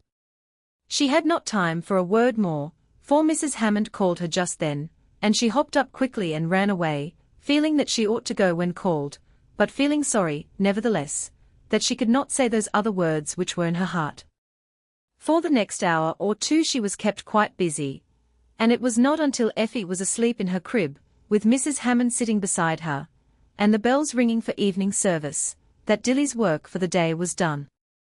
Even then she lingered, looping the curtain a little differently and picking a bit of paper from the matting on the floor. Mrs. Hammond looked so very sad and desolate that Dilly could not feel willing to leave her alone, much as she wanted to be by herself for a little while. She ventured a suggestion, Mrs. Hammond, wouldn't you like to have me stay with Miss Effie and you go out to the meeting? It is such pretty moonlight, and the bell sounds so sweet. No, said Mrs. Hammond, with a long-drawn sigh, I could not go alone, and besides, I have not the energy to go anywhere. I just want to stay by my baby. I want to enjoy her, Dilly, while she is a baby. Sometimes, when babies grow up, they give their mothers very sorrowful hearts, though I think you were always good to your mother, Dilly. This last was added in a kind voice, because of a sudden remembrance the lady had, that Dilly's mother was gone. No, said Dilly, her voice quivering a little, sometimes I wasn't. But Mrs. Hammond had already forgotten her. She sighed again, and looked out of the window, down the long moonlighted path. I suppose you haven't seen anything of Mr. Hart this afternoon, she asked, not as though she expected any information, but as if she was thinking aloud. Yes, I have. He was with Miss Effie and me out on the grass back of the tent for quite a long while. Mrs. Hammond turned quickly toward her. At what time, Dilly? Why, it was after dinner. A good while after. Miss Effie slept late, you remember, and I had her dressed and out there, for a little while before he came along. I don't know just what time it was. Do you know whether it was after the 3 o'clock train had gone down? Oh? Yes, it was, or it was just about that time when he came along. I remember just as he spoke to me I was thinking it was Sunday everywhere, but down at the depot, and it was the whistle of the train which made me think of it. And the bell was ringing for the 4 o'clock meeting when you called me, Mrs. Hammond, and Mr. Hart had been gone only a little while. I remember all about it now. What took Mr. Hart in that direction, Dilly? There was a wonderful softening of Mrs. Hammond's voice, and the lines on her forehead seemed to have smoothed a little. I don't know. He played with Miss Effie a few minutes, then, when he asked me if the day wasn't long, I said it didn't seem so, and I began to tell him about the Sunday school lesson, and he seemed to like to hear about it, and asked me questions, and I asked him some. Dilly stopped. She did not know how to give the conversation more plainly. She hoped Mrs. Hammond would not ask her. "Do you know whether the evening train has gone up yet?" "Oh no. It doesn't go until after 9 o'clock." Mrs. Hammond sighed again. Many of her troubles seemed to have to do with the trains. "Well," she said gently, after a few moments of silence, "you can go now. I shall not want you any more tonight." "And, Dilly?" "Yes, Em."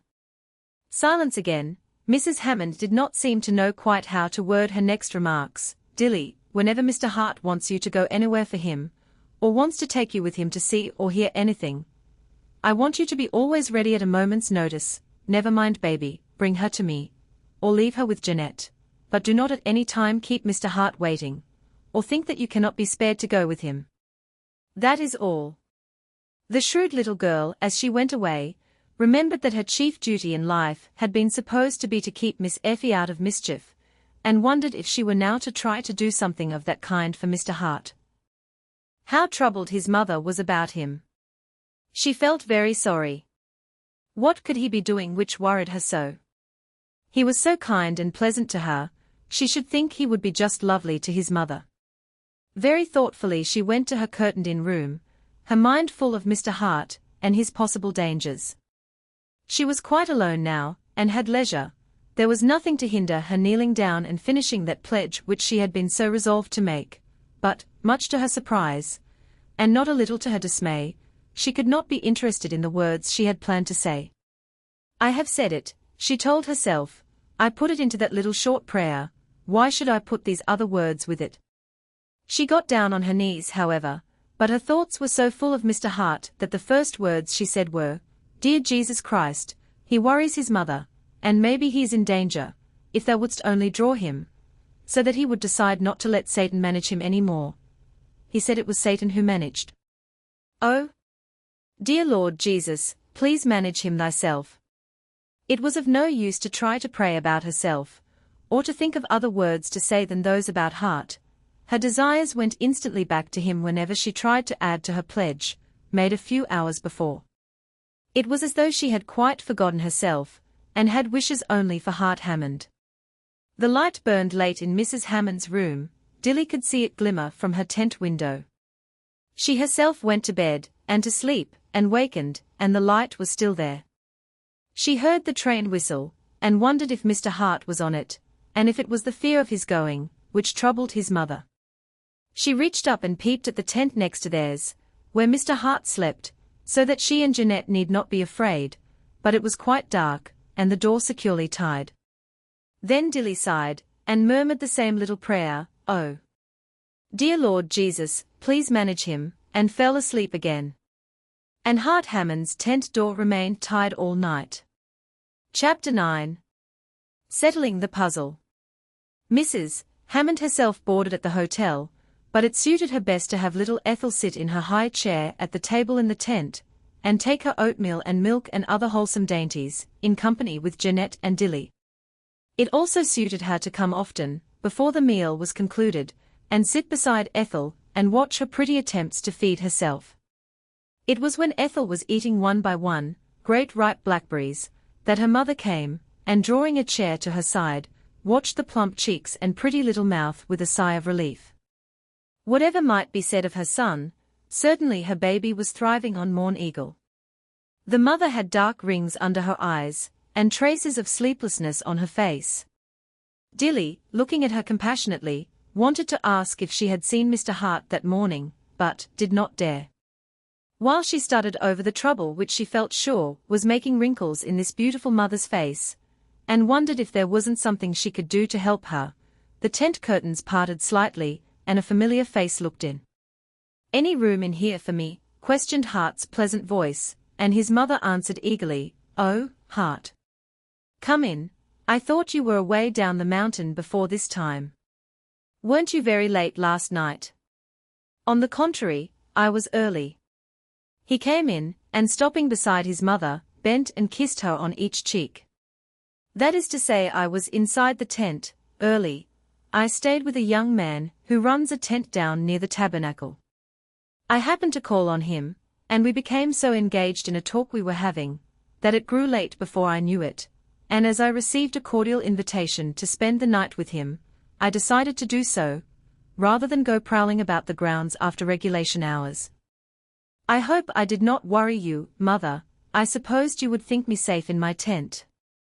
It is all right, the mother said, cheerily.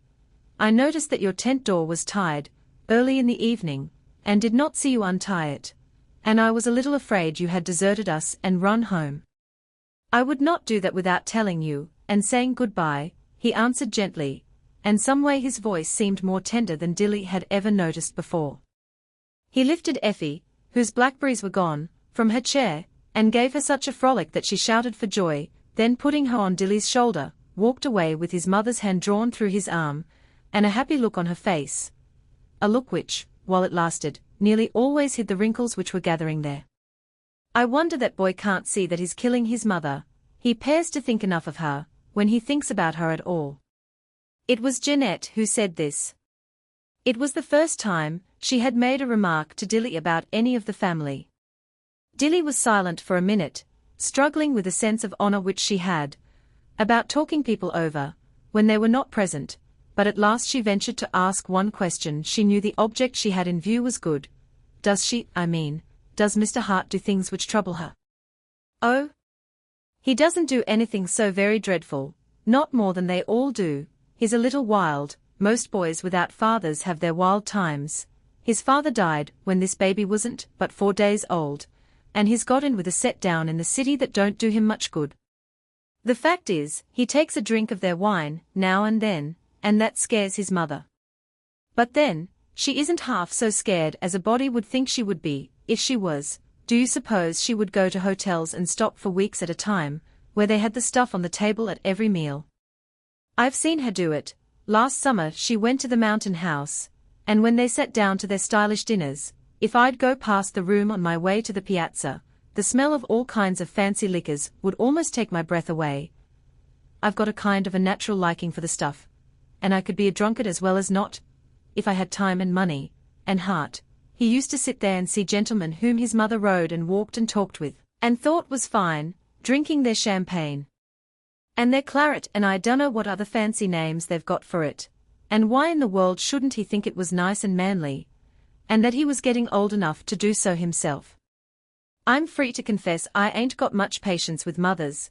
S'posen she took him every day where there was a mad dog or two, within easy reach of him, and s'posen the bite of a mad dog felt kind of pleasant, at first, and then she whined around him and begged him not to get bitten. What kind of a way to manage would you think that was? But they don't have such things at this hotel, do they? Dilly's voice was shocked. If there was a thing in this world she had been brought up to fear and hate, it was alcohol, no matter by what name it was called. Here, inside the grounds. Oh, no.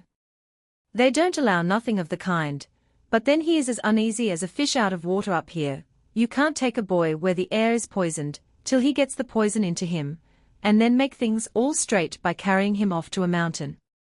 Jeanette banged the breakfast dishes a little as she talked. She felt very much wrought up on this subject. The fact is, her home had been ruined by this same poison, and she knew what she was talking about. Dilly sat still, and let Effie's busy fingers pull her neat ruffle all awry. She felt very much dismayed. If Hart really had some of this dreadful poison in his veins, how could she hope to help him in the least? All day her mind was busy with these thoughts. I am afraid Effie found her a very grave companion. That young lady was not by any means neglected. Her milk and her oatmeal and her fruit were ready at the moment as usual, and no insolent fly was allowed to walk over her pretty face while she slept out of doors in her borrowed cradle, with the birds and the flowers to keep her company. But for the rest, she was obliged to plan her own entertainments to a great extent, while Dilly hemmed a ruffle for her dress and thought. Was there any possible way in which she could help Mr. Hart, and so help Mr. Hart's mother? Effie's early supper was nearly all disposed of before Dilly saw the young man again.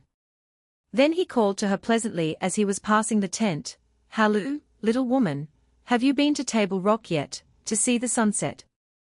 "No, sir," said Dilly, smiling, and appearing in the tent door in her pretty white dress, A gift from Mrs. Hammond, and looking as fresh and bright as a little girl need. I don't know where Table Rock is, and besides, I don't think Mrs. Hammond would like to have me take Miss Effie there, if there are very high places. I imagine not. Miss Effie will do well to wait a few years before she climbs those rocks, but you ought to go. I'm just starting on a trip, and I'll show you the way. Dilly hesitated. Jeanette was busy with some fine ironing, and it was nearly Mrs. Hammond's tea hour. She had an idea that it would be a very inconvenient time to leave her little charge. She opened her mouth to speak this thought, then closed it again, mindful of Mrs. Hammond's directions. "Thank you," she said at last. "I'll take Effie to her mamma and ask if she can spare me." And she sped away before Hart could reply. "I can take care of her as well as not," said Mrs. Hammond with her pleasantest smile. "I don't feel tired at all, and you have been busy with the little girlie all day. I'm glad to have you go and get rested." What a pretty walk it was.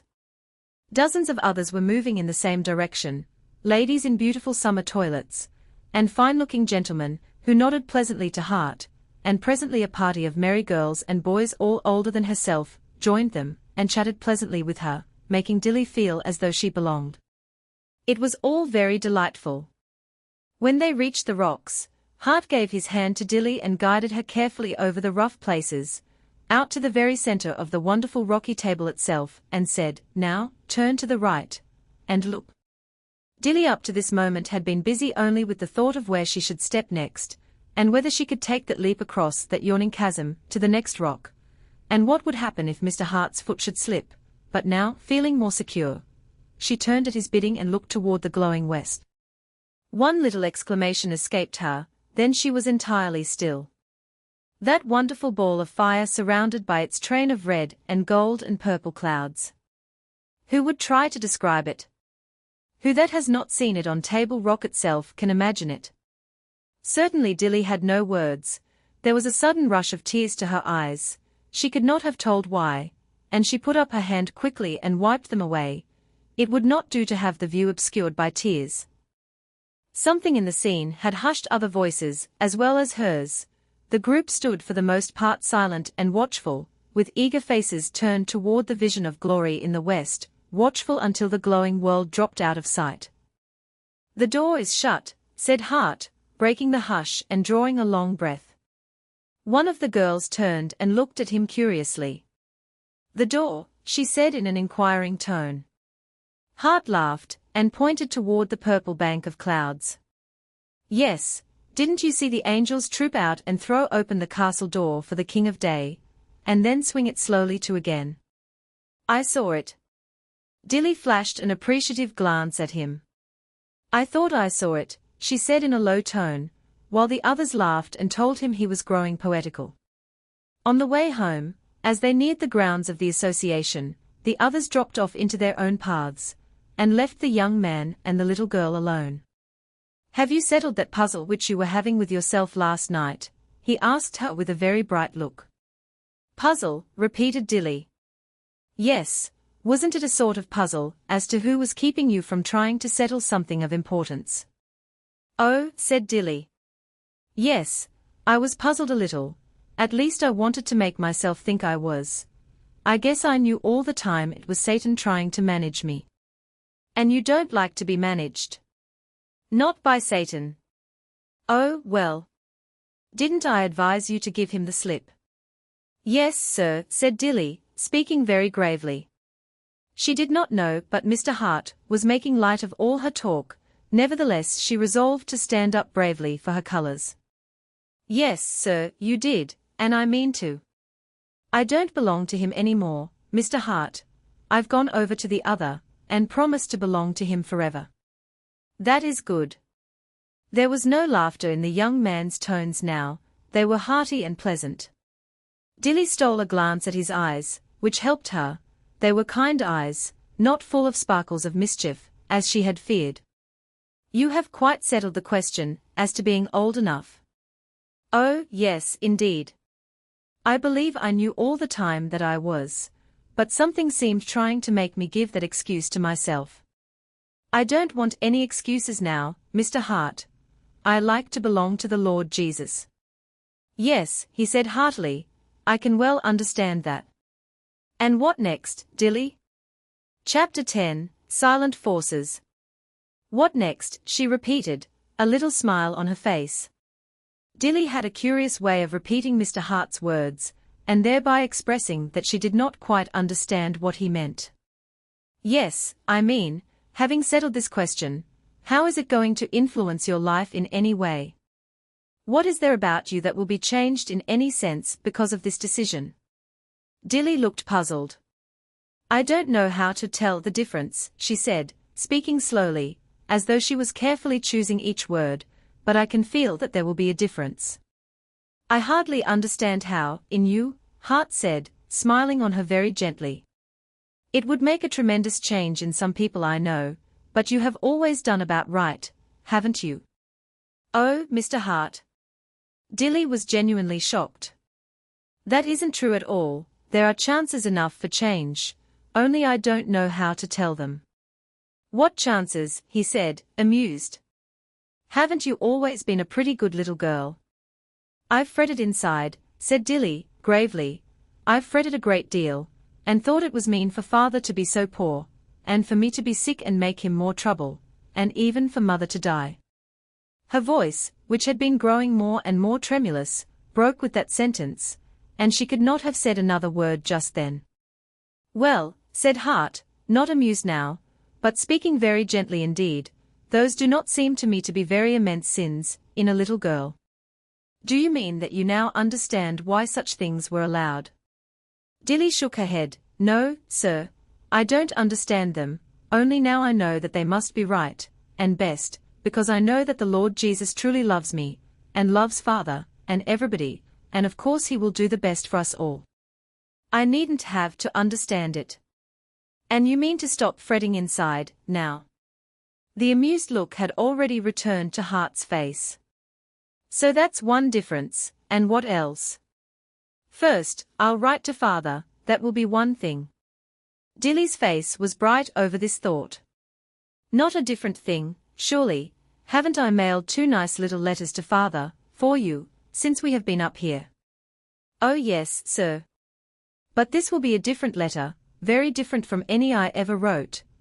I have such news to tell him, about how I have decided and about what a difference it makes in everything. Are you going to write to him about it? Oh yes, sir. I wouldn't keep father waiting until I got home. Do you write about it because you want to do so, or because you think you ought? Why, I like to write it, father will be so glad. And then, I think I ought, besides. But suppose he wouldn't be glad, I mean, suppose he did not understand about such things, and would hardly know what you meant. Would you tell him then? Oh yes, said Dilly with quiet assurance, because you know I should want him to understand, and have it for himself just as quick as he could, and besides, fathers and mothers ought to know all about us, of course, and anyhow, there's a bigger reason, I suppose, than that. Jesus said we were to shine. I read that verse this morning, Mr. Hart. I wanted a verse to help me begin to live right, and the Bible is such a big book I wondered how I should find it, and I opened straight to that verse. Wasn't it strange? Very. And then and there you made up your mind to shine, did you? I suppose that is the way to do. But won't you have a busy life if you adopt all the Bible verses and measure your doings by them? I heard a young man last night quote a verse, which seems to me reaches so far that it wouldn't give one much time for anything else. Whether therefore ye eat or drink or whatever ye do, do all to the glory of God. Do you think you can manage that? Whatever you do, Dilly repeated the words in a startled tone, as though she had never heard them before. Why, that means everything. It appears to. But how could people? That is the question I asked. But it is in the Bible. It is there, in exactly those words. I took the trouble to look it up and see if he said it right. Then there is some way to do it, of course, but I don't understand how. Just at that moment they were joined by a young man, evidently a friend of Hart's, and the two talked together, leaving Dilly to her perplexed thoughts. At a corner where two streets crossed, Hart turned to her. "Now, little woman, I will take the left-hand road, and you may take the right one. It will bring you home by a pleasanter route. You are almost there now. I want to do some errands downtown." So Dilly was left to herself. She was not sorry. She had a great deal to think about. This new idea Mr. Hart had given her was very large. How was it possible that her quiet, everyday life should be to God's glory? From out a vine-wreathed cottage door came a pretty little girl, watering pot hung on her fingers, a small garden hoe tucked under her arm, the handle grasped by both chubby hands. Dilly smiled on her. She recognized in her one of the little girls who had listened to that Sunday school lesson about Jesus drawing people to himself, and who had watched afterward the making of that wonderful picture of the tree that filled the whole earth, and reached out its arms to save. She wondered if the little girl had understood, and had been drawn to Jesus. Also, she wondered how it was possible that such a little bit of a girl who probably had no work except to hoe a little among the flowers, could do things for God's glory. How could hoeing, for instance, have anything whatever to do with God? And yet flowers ought to be hoed. Image 004 Dilly's Sunday school acquaintance. "Are you going to make a garden?" she asked pleasantly, seeing that the little girl sweetly returned her smile. "I'm going to water Mama's flowers, and hoe out some of the weeds. They grow very fast up here, worse than they do at home." "Do you like to water flowers, and hoe weeds?" "Some I do. I like it here better than at home. It is so hot at home, and the flowers get so dusty.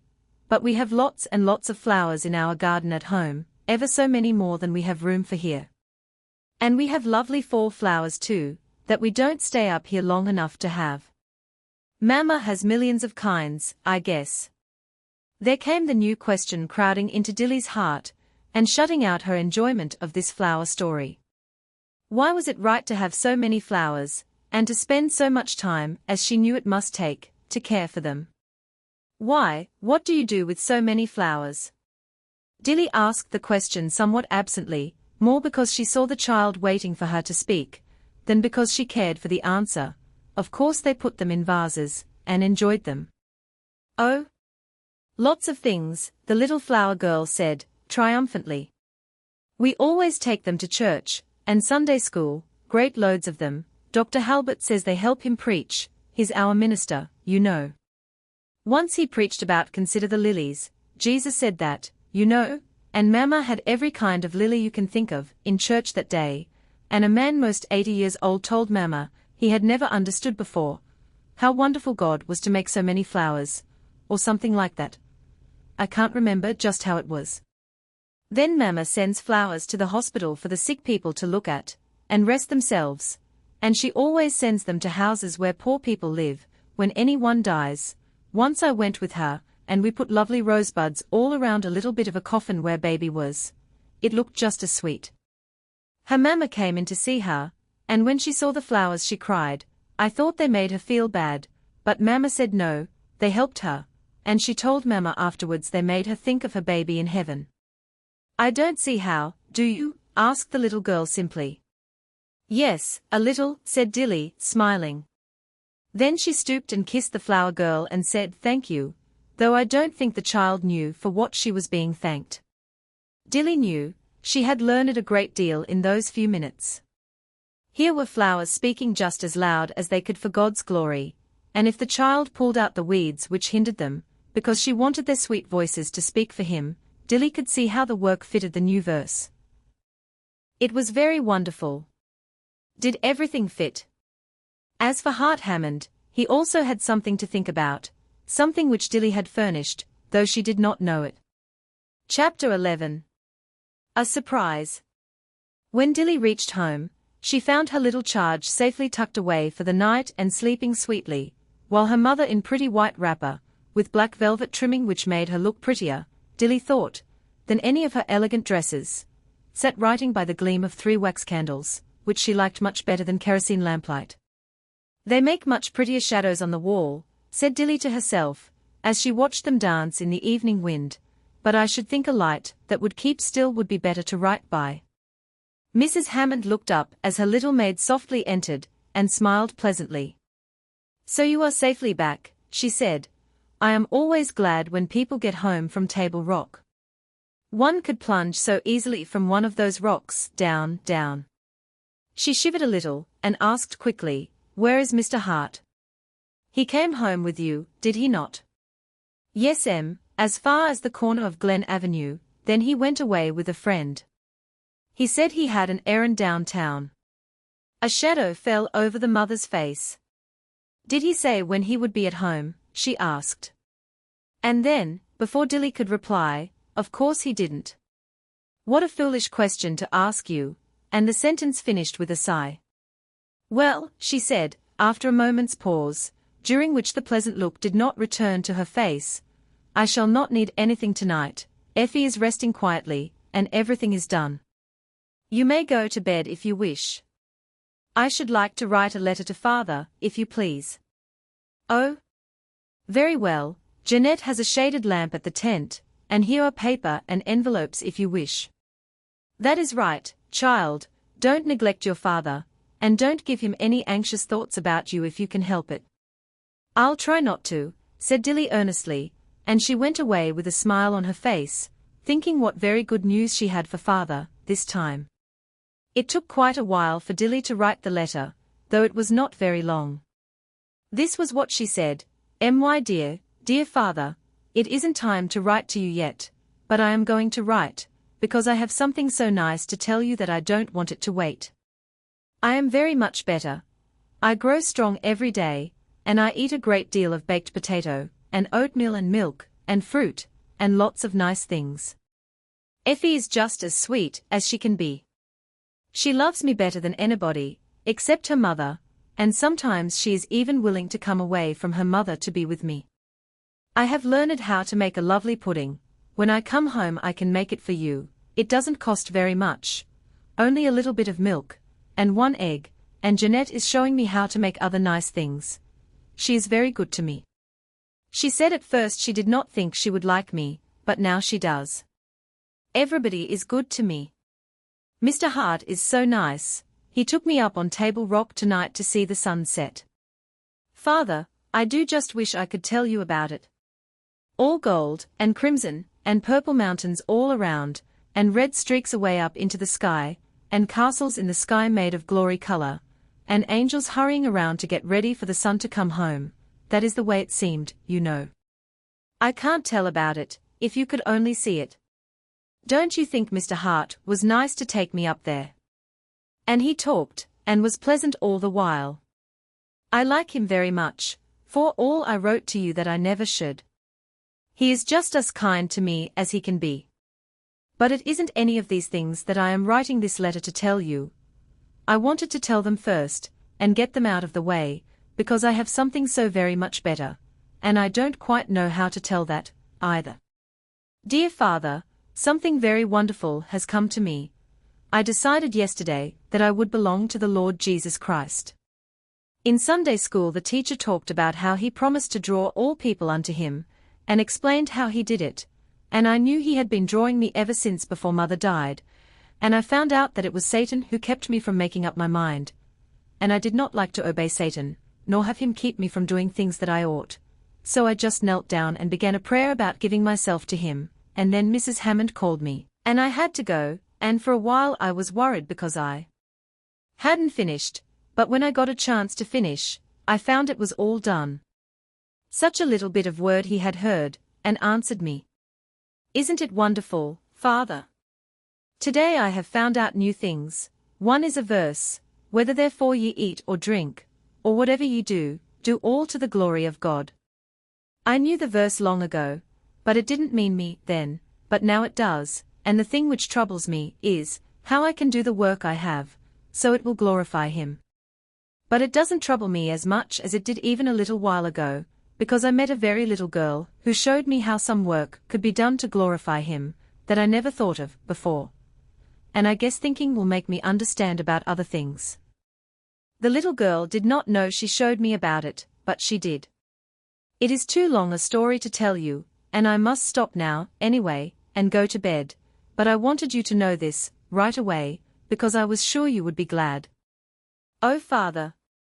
When I get home, I will be a better girl than I ever was before. It is so nice to be well, and to feel cool and pleasant, and to want to eat things. Father, you and I will have a nice time together when I come. I am learning how to make other things besides puddings. Dear Father, I shall be very glad to get home. Goodbye. Your loving little Dilly. Wasn't it a nice letter? Dilly read it over carefully, and did not like it. She had not expressed herself as she wished. It seemed to her she had told the wonderful news altogether too simply. She thought common words ought not to belong to such great changes as had come to her. If she had only known some great words to put the story into, I think she would have written it all over again, that night, tired though she was. But fortunately she knew no long words, so her letter was not spoiled. If Dilly ever grows to womanhood, and has an education, she will probably adopt a very good rule, which will apply equally to letter writing, and to conversation. This is the rule: never use a long word, when you can find a short one which will express your meaning. Meantime, Hart Hammond, having done his errands and said goodbye to his friend, walked slowly homeward, thinking of his lesson which Dilly had given him that evening. If it was Dilly's duty to tell this new experience to her father, why had he not something which he ought to tell his mother? Yet he had a shrewd suspicion that while Dilly's father would understand in a moment what it all meant, his mother would be bewildered, and perhaps troubled. Perhaps she would not attach any importance to it, perhaps it would even trouble her. He had heard of people being troubled about such news as he had to tell.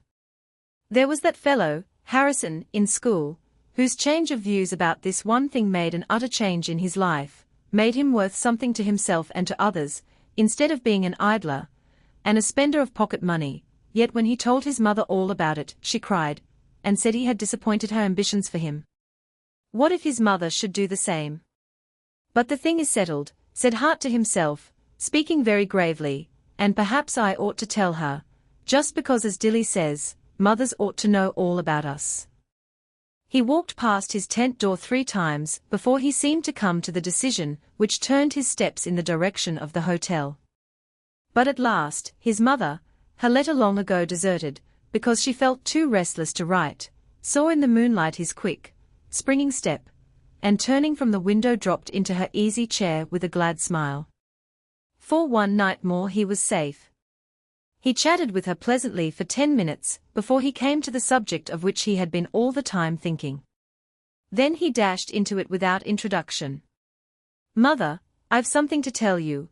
I don't know what you think of such things, but ever since I was in school last winter, I have known something which I ought to do, and not being able to make up my mind to do it, and indeed, trying to get rid of the belief that I ought to do it, has made an unusually miserable fellow of me all the spring and summer, thus far.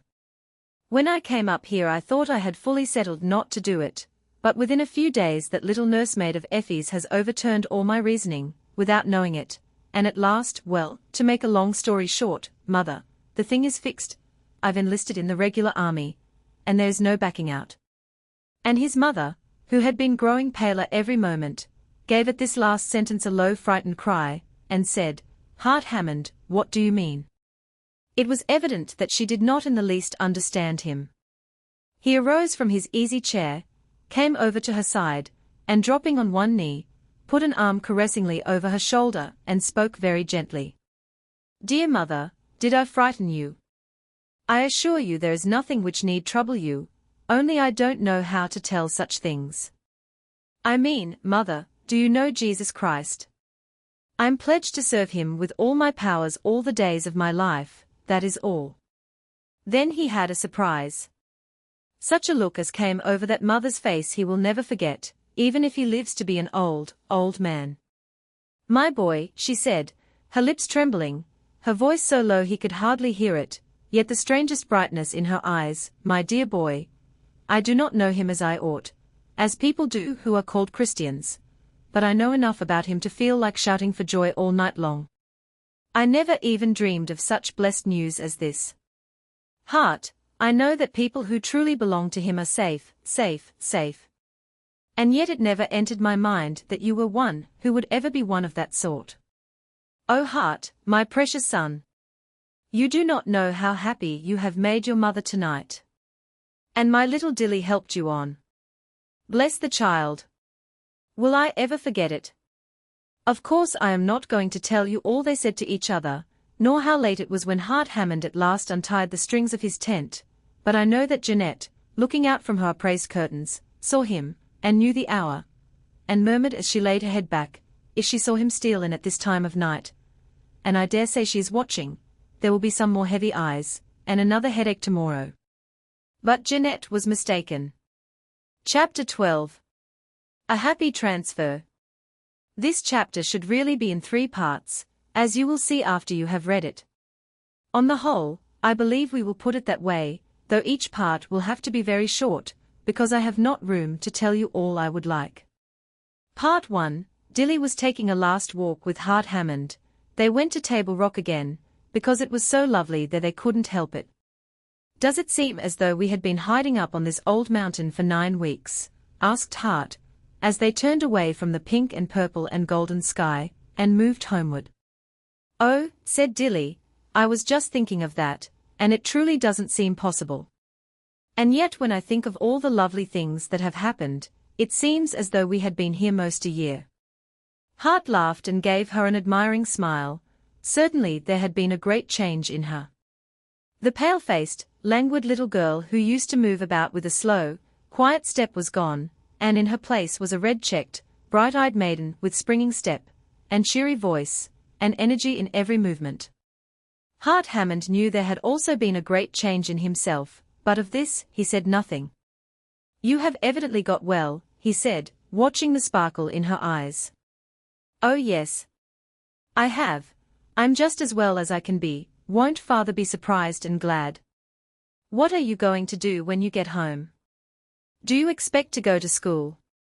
He was watching her closely, and could not fail to see a little of the brightness die out of her face. Her voice, too, was lower than it had been. I don't think I can, she said, speaking slowly. I have thought about it a good deal, and I don't see how I can. You know father has only me, and there is no school within a mile of where we live, and if there were, I could not afford to go to it. Father could not pay the bills this winter, I am sure, and then there's the dressing, and besides, I have to keep house for him. Oh no. Of course I cannot go to school. I do not mean to think any more about it. But you would like very much to go. Then a pair of wondering eyes were raised for a minute to his face, and Dilly answered gravely, Why, of course every girl wants to go to school. Mother wanted me to get ready to be a teacher. Maybe I can, some day. But of course I could not expect to go this winter. And I am not going to let father know I want to do it. Part 2. In the little kitchen the table was set for 2, baked potatoes, and broiled steak, and homemade bread, and pudding of Dilly's own baking. In fact it was all Dilly's work, and her cheeks were red with stove heat and exertion and excitement this October noon, as she set the chair for her father, and waited while he washed his hands and turned down his shirt sleeves and made himself nice. Dilly had been at home but 48 hours and had accomplished wonders, even to the baking of 3 loaves of perfect bread. Well, well, well, said Mr. West as he took his seat. What a dinner this is, to be sure, fit for a king. And you made the bread, and broiled the steak, and everything. Well, well. Who would have thought you could ever do it, when you went away last summer? This is living. And you've cleaned the room, too. You're just a genius, Dilly. Father hasn't had anything like this since you've been gone. But I tell you what it is, my girl, I like the red cheeks best of all. I didn't ever expect you would look like this again. Why, your cheeks are puffed out, as they used to be in the old home. This is only a hint of what he said. Never was father happier to get his girl again. All the busy afternoon Dilly lived in a kind of happy dream. It was so nice to feel strong and well, to be able to sweep, and mop the floor, and clean the little cupboard, and wash all the dishes, and do 100 other things, and feel tired, it is true, but not at all as though she was going to fall to pieces, as she used to do in those breathless days before she went to the mountain. Then she had learned so many new things this summer, Jeanette had known a great deal besides fine ironing, and had taught her all she could. Dilly felt sure she could keep a comfortable home for her father, and was happy. When she had her pretty tea table arranged, with a white cloth and shining dishes, and a dear little one-egg cake of her own baking, and to crown all, a lovely cut-glass dish of late peaches, which Mrs. Hammond had sent over with her love, Dilly felt that she was certainly the happiest girl in the city. It was while they lingered at the tea table that her father spoke the thought which was troubling him. "There's one thing, my girl, that worries me. I can't see my way clear to have you in school this winter. I meant to, and I tried for it with all my might, but in spite of all my planning, I'm afraid I can't bring it to pass." "No," said Dilly bravely, "of course you can't, father. I don't think of such a thing. I'm going to keep house for you this winter, and I can study a good deal at home. Mr. Hart will lend me books, and he will help me with my lessons sometimes. He said he would." "Father, you can't think what a nice, splendid young man he is. He is going to take a class in our Sunday school. He says he wants little bits of girls, and I must help him teach them. Won't that be nice?" In the privacy of her own little cupboard of a room, Dilly did shed 2 tears that night, but she dashed them bravely away, and said aloud, "To think of my crying about school, when I have so much to be glad over. I am not so very old that I can't afford to wait a year, and I can learn a good deal at home, and I'll keep a beautiful house for father." Part 3.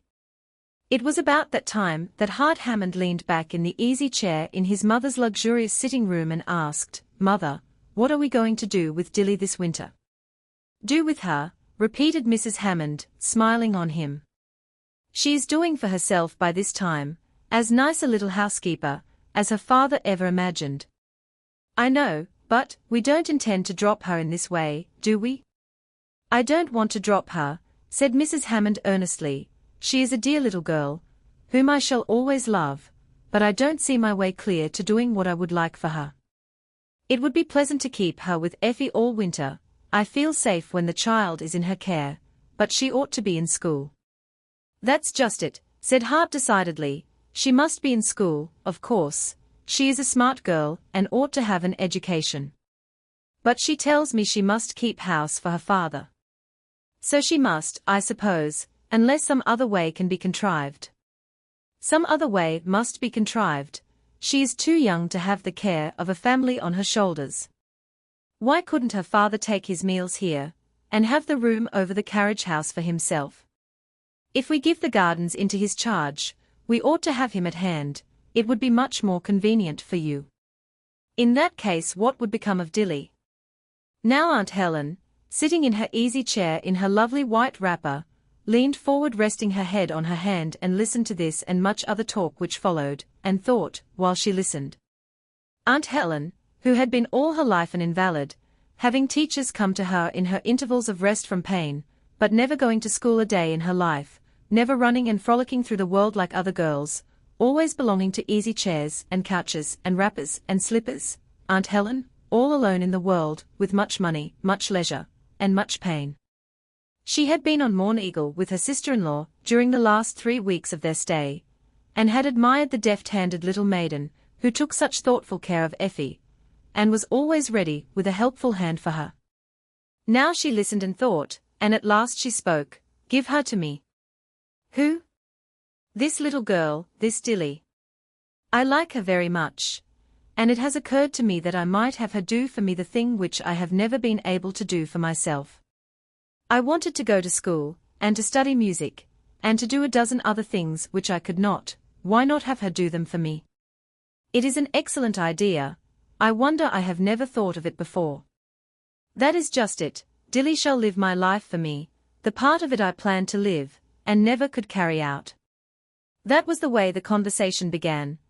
I have no space in which to tell you the rest of it. The long, long talk which followed, the plan to have Dilly come next door to Aunt Helen's own beautiful home, which it pleased her to keep up in the style it had worn when father and mother were living.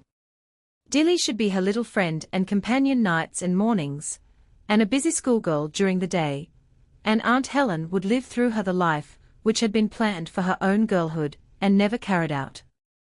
Hart was exceedingly pleased. I like it for her sake, he said. She deserves such advantages, and will make more of them than most girls would. She is going to make a grand woman some day. And then I like it for you, Aunt Helen. I know she will be a comfort to you. Oh? Her father will consent. I have been talking with him this afternoon about her going to school. He wants it very much, but cannot see his way clear to sending her. She is the very apple of his eye.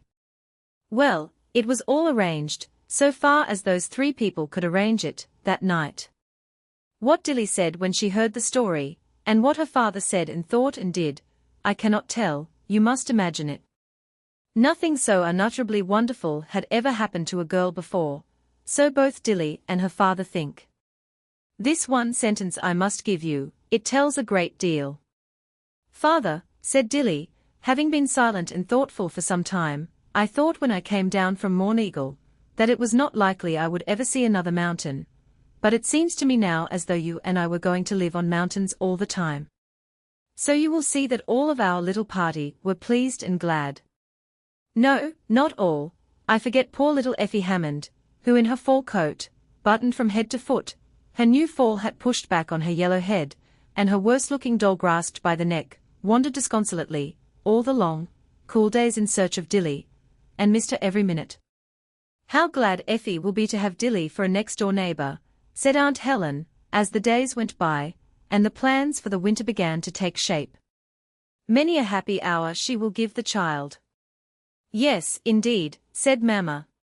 She loves Effie almost as much as Effie does her, and it is really pitiful to see how disconsolate the baby is without her. I have tried to make her understand, but I don't think she fully realizes anything but that Dilly is away and she wants her. When is Dilly to come to Aunt Helen? Asked Hart, that evening, as he lifted Effie on his knee for a frolic. On Monday, I believe. The school opens on Wednesday, you know, and her father thinks they can close up their dreary little home Monday morning.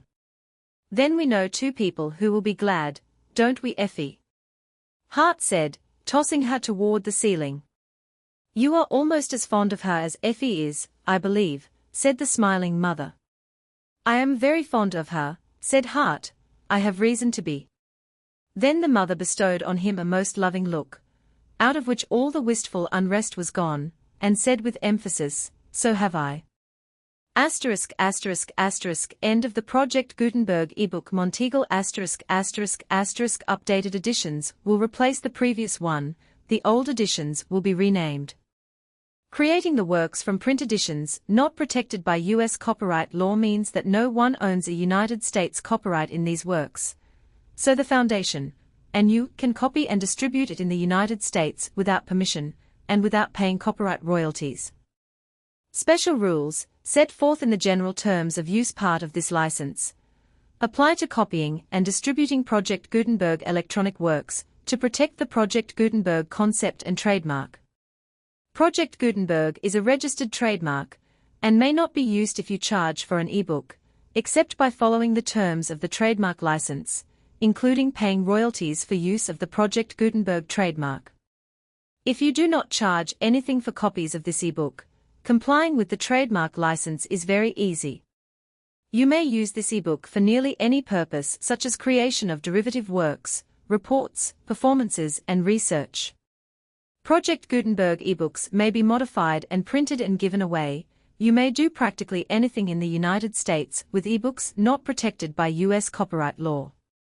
Redistribution is subject to the trademark license, especially commercial redistribution. Start. Full license. The full Project Gutenberg license. Please read this before you distribute or use this work to protect the Project Gutenberg mission of promoting the free distribution of electronic works. By using or distributing this work, or any other work associated in any way with the phrase Project Gutenberg, you agree to comply with all the terms of the full Project Gutenberg license available with this file, or online at www.gutenberg.org/license. Section 1. General Terms of Use and Redistributing Project Gutenberg Electronic Works 1.a. By reading or using any part of this Project Gutenberg electronic work, you indicate that you have read, understand, agree to and accept all the terms of this license and intellectual property trademark a copyright agreement. If you do not agree to abide by all the terms of this agreement, you must cease using and return or destroy all copies of Project Gutenberg electronic works in your possession. If you paid a fee for obtaining a copy of or access to a Project Gutenberg electronic work, and you do not agree to be bound by the terms of this agreement, you may obtain a refund from the person or entity to whom you paid the fee as set forth in paragraph 1.e.8. 1.b. Project Gutenberg is a registered trademark. It may only be used on or associated in any way with an electronic work by people who agree to be bound by the terms of this agreement. There are a few things that you can do with most Project Gutenberg electronic works even without complying with the full terms of this agreement. See paragraph 1.c below. There are a lot of things you can do with Project Gutenberg electronic works if you follow the terms of this agreement and help preserve free future access to Project Gutenberg electronic works. See paragraph 1.e below. 1.c. The Project Gutenberg Literary Archive Foundation, the Foundation, or PGLAF, owns a compilation copyright in the collection of Project Gutenberg electronic works. Nearly all the individual works in the collection are in the public domain in the United States. If an individual work is unprotected by copyright law in the United States, and you are located in the United States, we do not claim a right to prevent you from copying, distributing, performing, displaying or creating derivative works based on the work as long as all references to Project Gutenberg are removed. Of course, we hope that you will support the Project Gutenberg mission of promoting free access to electronic works by freely sharing Project Gutenberg works in compliance with the terms of this agreement for keeping the Project Gutenberg name associated with the work. You can easily comply with the terms of this agreement by keeping this work in the same format with its attached full Project Gutenberg license when you share it without charge with others. 1.d. The copyright laws of the place where you are located also govern what you can do with this work. Copyright laws in most countries are in a constant state of change. If you are outside the United States, check the laws of your country in addition to the terms of this agreement before downloading, copying, displaying, performing, distributing, or creating derivative works based on this work, or any other Project Gutenberg work. The Foundation makes no representations concerning the copyright status of any work in any country other than the United States. 1.e. Unless you have removed all references to Project Gutenberg, 1.e.1. The following sentence, with active links to, or other immediate access to, the full Project Gutenberg license must appear prominently whenever any copy of a Project Gutenberg work, any work on which the phrase Project Gutenberg appears, or with which the phrase Project Gutenberg is associated, is accessed, displayed, performed, viewed, copied or distributed. This ebook is for the use of anyone anywhere in the United States and most other parts of the world at no cost and with almost no restrictions whatsoever. You may copy it, give it away, or reuse it under the terms of the Project Gutenberg license included with this ebook, or online at www.gutenberg.org. If you are not located in the United States, you will have to check the laws of the country where you are located before using this ebook. 1.e.2. If an individual Project Gutenberg electronic work is derived from texts not protected by U.S. copyright law, does not contain a notice indicating that it is posted with permission of the copyright holder, the work can be copied and distributed to anyone in the United States without paying any fees or charges. If you are redistributing or providing access to a work with the phrase Project Gutenberg associated with or appearing on the work, you must comply either with the requirements of paragraphs 1.e.1 through 1.e.7, or obtain permission for the use of the work and the Project Gutenberg trademark as set forth in paragraphs 1.e.8 or 1.e.9. 1.e.3. If an individual Project Gutenberg electronic work is posted with the permission of the copyright holder, your use and distribution must comply with both paragraphs 1.e.1 through 1.e.7 and any additional terms imposed by the copyright holder. Additional terms will be linked to the Project Gutenberg license for all works posted with the permission of the copyright holder found at the beginning of this work. 1.e.4. Do not unlink or detach or remove the full Project Gutenberg license terms from this work, or any files containing a part of this work, or any other work associated with Project Gutenberg. 1.e.5.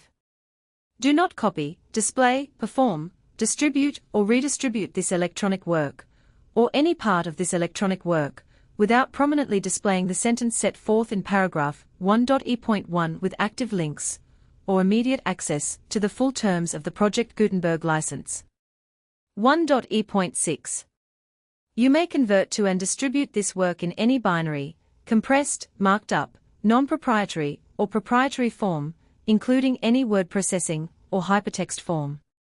However, if you provide access to or distribute copies of a Project Gutenberg work in a format other than plain vanilla ASCII, or other format used in the official version posted on the official Project Gutenberg website at www.gutenberg.org, you must, at no additional cost, fee or expense to the user, provide a copy, a means of exporting a copy, or a means of obtaining a copy upon request, of the work in its original plain vanilla ASCII, or other form. Any alternate format must include the full Project Gutenberg license, as specified in paragraph 1.e.1. 1.e.7. Do not charge a fee for access to, viewing, displaying, performing, copying or distributing any Project Gutenberg works unless you comply with paragraph 1.e.8 or 1.e.9. 1.e.8. You may charge a reasonable fee for copies of or providing access to or distributing Project Gutenberg electronic works provided that you pay a royalty fee of 20% of the gross profits you derive from the use of Project Gutenberg works calculated using the method you already use to calculate your applicable taxes. The fee is owed to the owner of the Project Gutenberg trademark, but he has agreed to donate royalties under this paragraph to the Project Gutenberg Literary Archive Foundation. Royalty payments must be paid within 60 days following each date on which you prepare, or are legally required to prepare, your periodic tax returns. Royalty payments should be clearly marked as such and sent to the Project Gutenberg Literary Archive Foundation at the address specified in Section 4, Information about Donations to the Project Gutenberg Literary Archive Foundation. You provide a full refund of any money paid by a user who notifies you in writing, or by email, within 30 days of receipt, that he does not agree to the terms of the full Project Gutenberg license.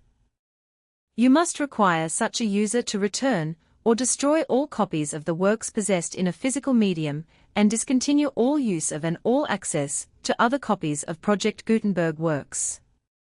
You provide, in accordance with paragraph 1.f.3, a full refund of any money paid for a work or a replacement copy, if a defect in the electronic work is discovered and reported to you within 90 days of receipt of the work. You comply with all other terms of this agreement for free distribution of Project Gutenberg works. 1.e.9. If you wish to charge a fee or distribute a Project Gutenberg electronic work or group of works on different terms than are set forth in this agreement, you must obtain permission in writing from the Project Gutenberg Literary Archive Foundation, the manager of the Project Gutenberg trademark. Contact the Foundation as set forth in Section 3 below. 1.f. 1.f.1. Project Gutenberg volunteers and employees expend considerable effort to identify, do copyright research on, transcribe, and proofread works not protected by U.S. copyright law in creating the Project Gutenberg collection. Despite these efforts, Project Gutenberg electronic works, and the medium on which they may be stored, may contain defects, such as, but not limited to, incomplete, inaccurate, or corrupt data, transcription errors, a copyright or other intellectual property infringement, a defective or damaged disk or other medium, a computer virus, or computer codes that damage or cannot be read by your equipment. 1.f.2. Limited warranty, disclaimer of damages except for the right of replacement or refund described in paragraph 1.f.3, the Project Gutenberg Literary Archive Foundation the owner of the Project Gutenberg trademark, and any other party distributing a Project Gutenberg electronic work under this agreement, disclaim all liability to you for damages, costs and expenses, including legal fees. You agree that you have no remedies for negligence, strict liability, breach of warranty, or breach of contract except those provided in paragraph 1.f.3. You agree that the foundation, the trademark owner, and any distributor under this agreement will not be liable to you for actual, direct, indirect, consequential, punitive or incidental damages even if you give notice of the possibility of such damage. 1.f.3. Limited right of replacement or refund. If you discover a defect in this electronic work within 90 days of receiving it, you can receive a refund of the money, if any, you paid for it by sending a written explanation to the person you received the work from. If you received the work on a physical medium, you must return the medium with your written explanation. The person or entity that provided you with the defective work may elect to provide a replacement copy in lieu of a refund. If you received the work electronically, the person or entity providing it to you may choose to give you a second opportunity to receive the work electronically in lieu of a refund. If the second copy is also defective, you may demand a refund in writing without further opportunities to fix the problem. 1.f.4. Except for the limited right of replacement or refund set forth in paragraph 1.f.3, this work is provided to you as is, with no other warranties of any kind, express or implied, including but not limited to warranties of merchantability or fitness for any purpose. 1.f.5. Some states do not allow disclaimers of certain implied warranties, or the exclusion or limitation of certain types of damages. If any disclaimer or limitation set forth in this agreement violates the law of the state applicable to this agreement, the agreement shall be interpreted to make the maximum disclaimer or limitation permitted by the applicable state law. The invalidity or unenforceability of any provision of this agreement shall not void the remaining provisions. 1.f.6. Indemnity. You agree to indemnify and hold the foundation, the trademark owner, any agent or employee of the foundation, anyone providing copies of Project Gutenberg electronic works in accordance with this agreement, and any volunteers associated with the production, promotion and distribution of Project Gutenberg electronic works, harmless from all liability, costs and expenses, including legal fees, that arise directly or indirectly from any of the following which you do or cause to occur. A. Distribution of this or any Project Gutenberg work. B. Alteration, modification, or additions or deletions to any Project Gutenberg work. And C. Any defect you cause. Section 2. Information about the mission of Project Gutenberg. Project Gutenberg is synonymous with the free distribution of electronic works in formats readable by the widest variety of computers including obsolete, old, middle-aged and new computers. It exists because of the efforts of hundreds of volunteers and donations from people in all walks of life. Volunteers and financial support to provide volunteers with the assistance they need are critical to reaching Project Gutenberg's goals and ensuring that the Project Gutenberg collection will remain freely available for generations to come. In 2001, the Project Gutenberg Literary Archive Foundation was created to provide a secure and permanent future for Project Gutenberg and future generations. To learn more about the Project Gutenberg Literary Archive Foundation and how your efforts and donations can help, see sections 3 and 4 and the Foundation information page at www.gutenberg.org. Section 3. Information about the Project Gutenberg Literary Archive Foundation. The Project Gutenberg Literary Archive Foundation is a non-profit 501(c)(3) educational corporation organized under the laws of the state of Mississippi and granted tax-exempt status by the Internal Revenue Service. The Foundation's EIN, or Federal Tax Identification Number, is 64-6221541. Contributions to the Project Gutenberg Literary Archive Foundation are tax-deductible to the full extent permitted by U.S. federal laws and your state's laws. The Foundation's business office is located at 809 North 1500 West, Salt Lake City, Utah, 84116, 801-596-1887. Email contact links and up-to-date contact information can be found at the Foundation's website and official page at www.gutenberg.org/contact section 4. Information about donations to the Project Gutenberg Literary Archive Foundation. Project Gutenberg depends upon and cannot survive without widespread public support and donations to carry out its mission of increasing the number of public domain and licensed works that can be freely distributed in machine-readable form, accessible by the widest array of equipment, including outdated equipment. Many small donations, $1 to $5,000, are particularly important to maintaining tax-exempt status with the IRS. The Foundation is committed to complying with the laws regulating charities and charitable donations in all 50 states of the United States. Compliance requirements are not uniform, and it takes a considerable effort, much paperwork, and many fees to meet and keep up with these requirements. We do not solicit donations in locations where we have not received written confirmation of compliance.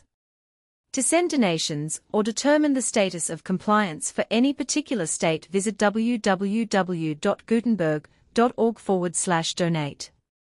While we cannot and do not solicit contributions from states where we have not met the solicitation requirements, we know of no prohibition against accepting unsolicited donations from donors in such states who approach us with offers to donate. International donations are gratefully accepted, but we cannot make any statements concerning tax treatment of donations received from outside the United States. U.S. laws alone swamp our small staff. Please check the Project Gutenberg web pages for current donation methods and addresses.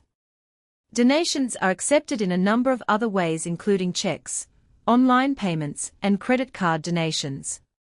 To donate, please visit www.gutenberg.org/donate. Section 5.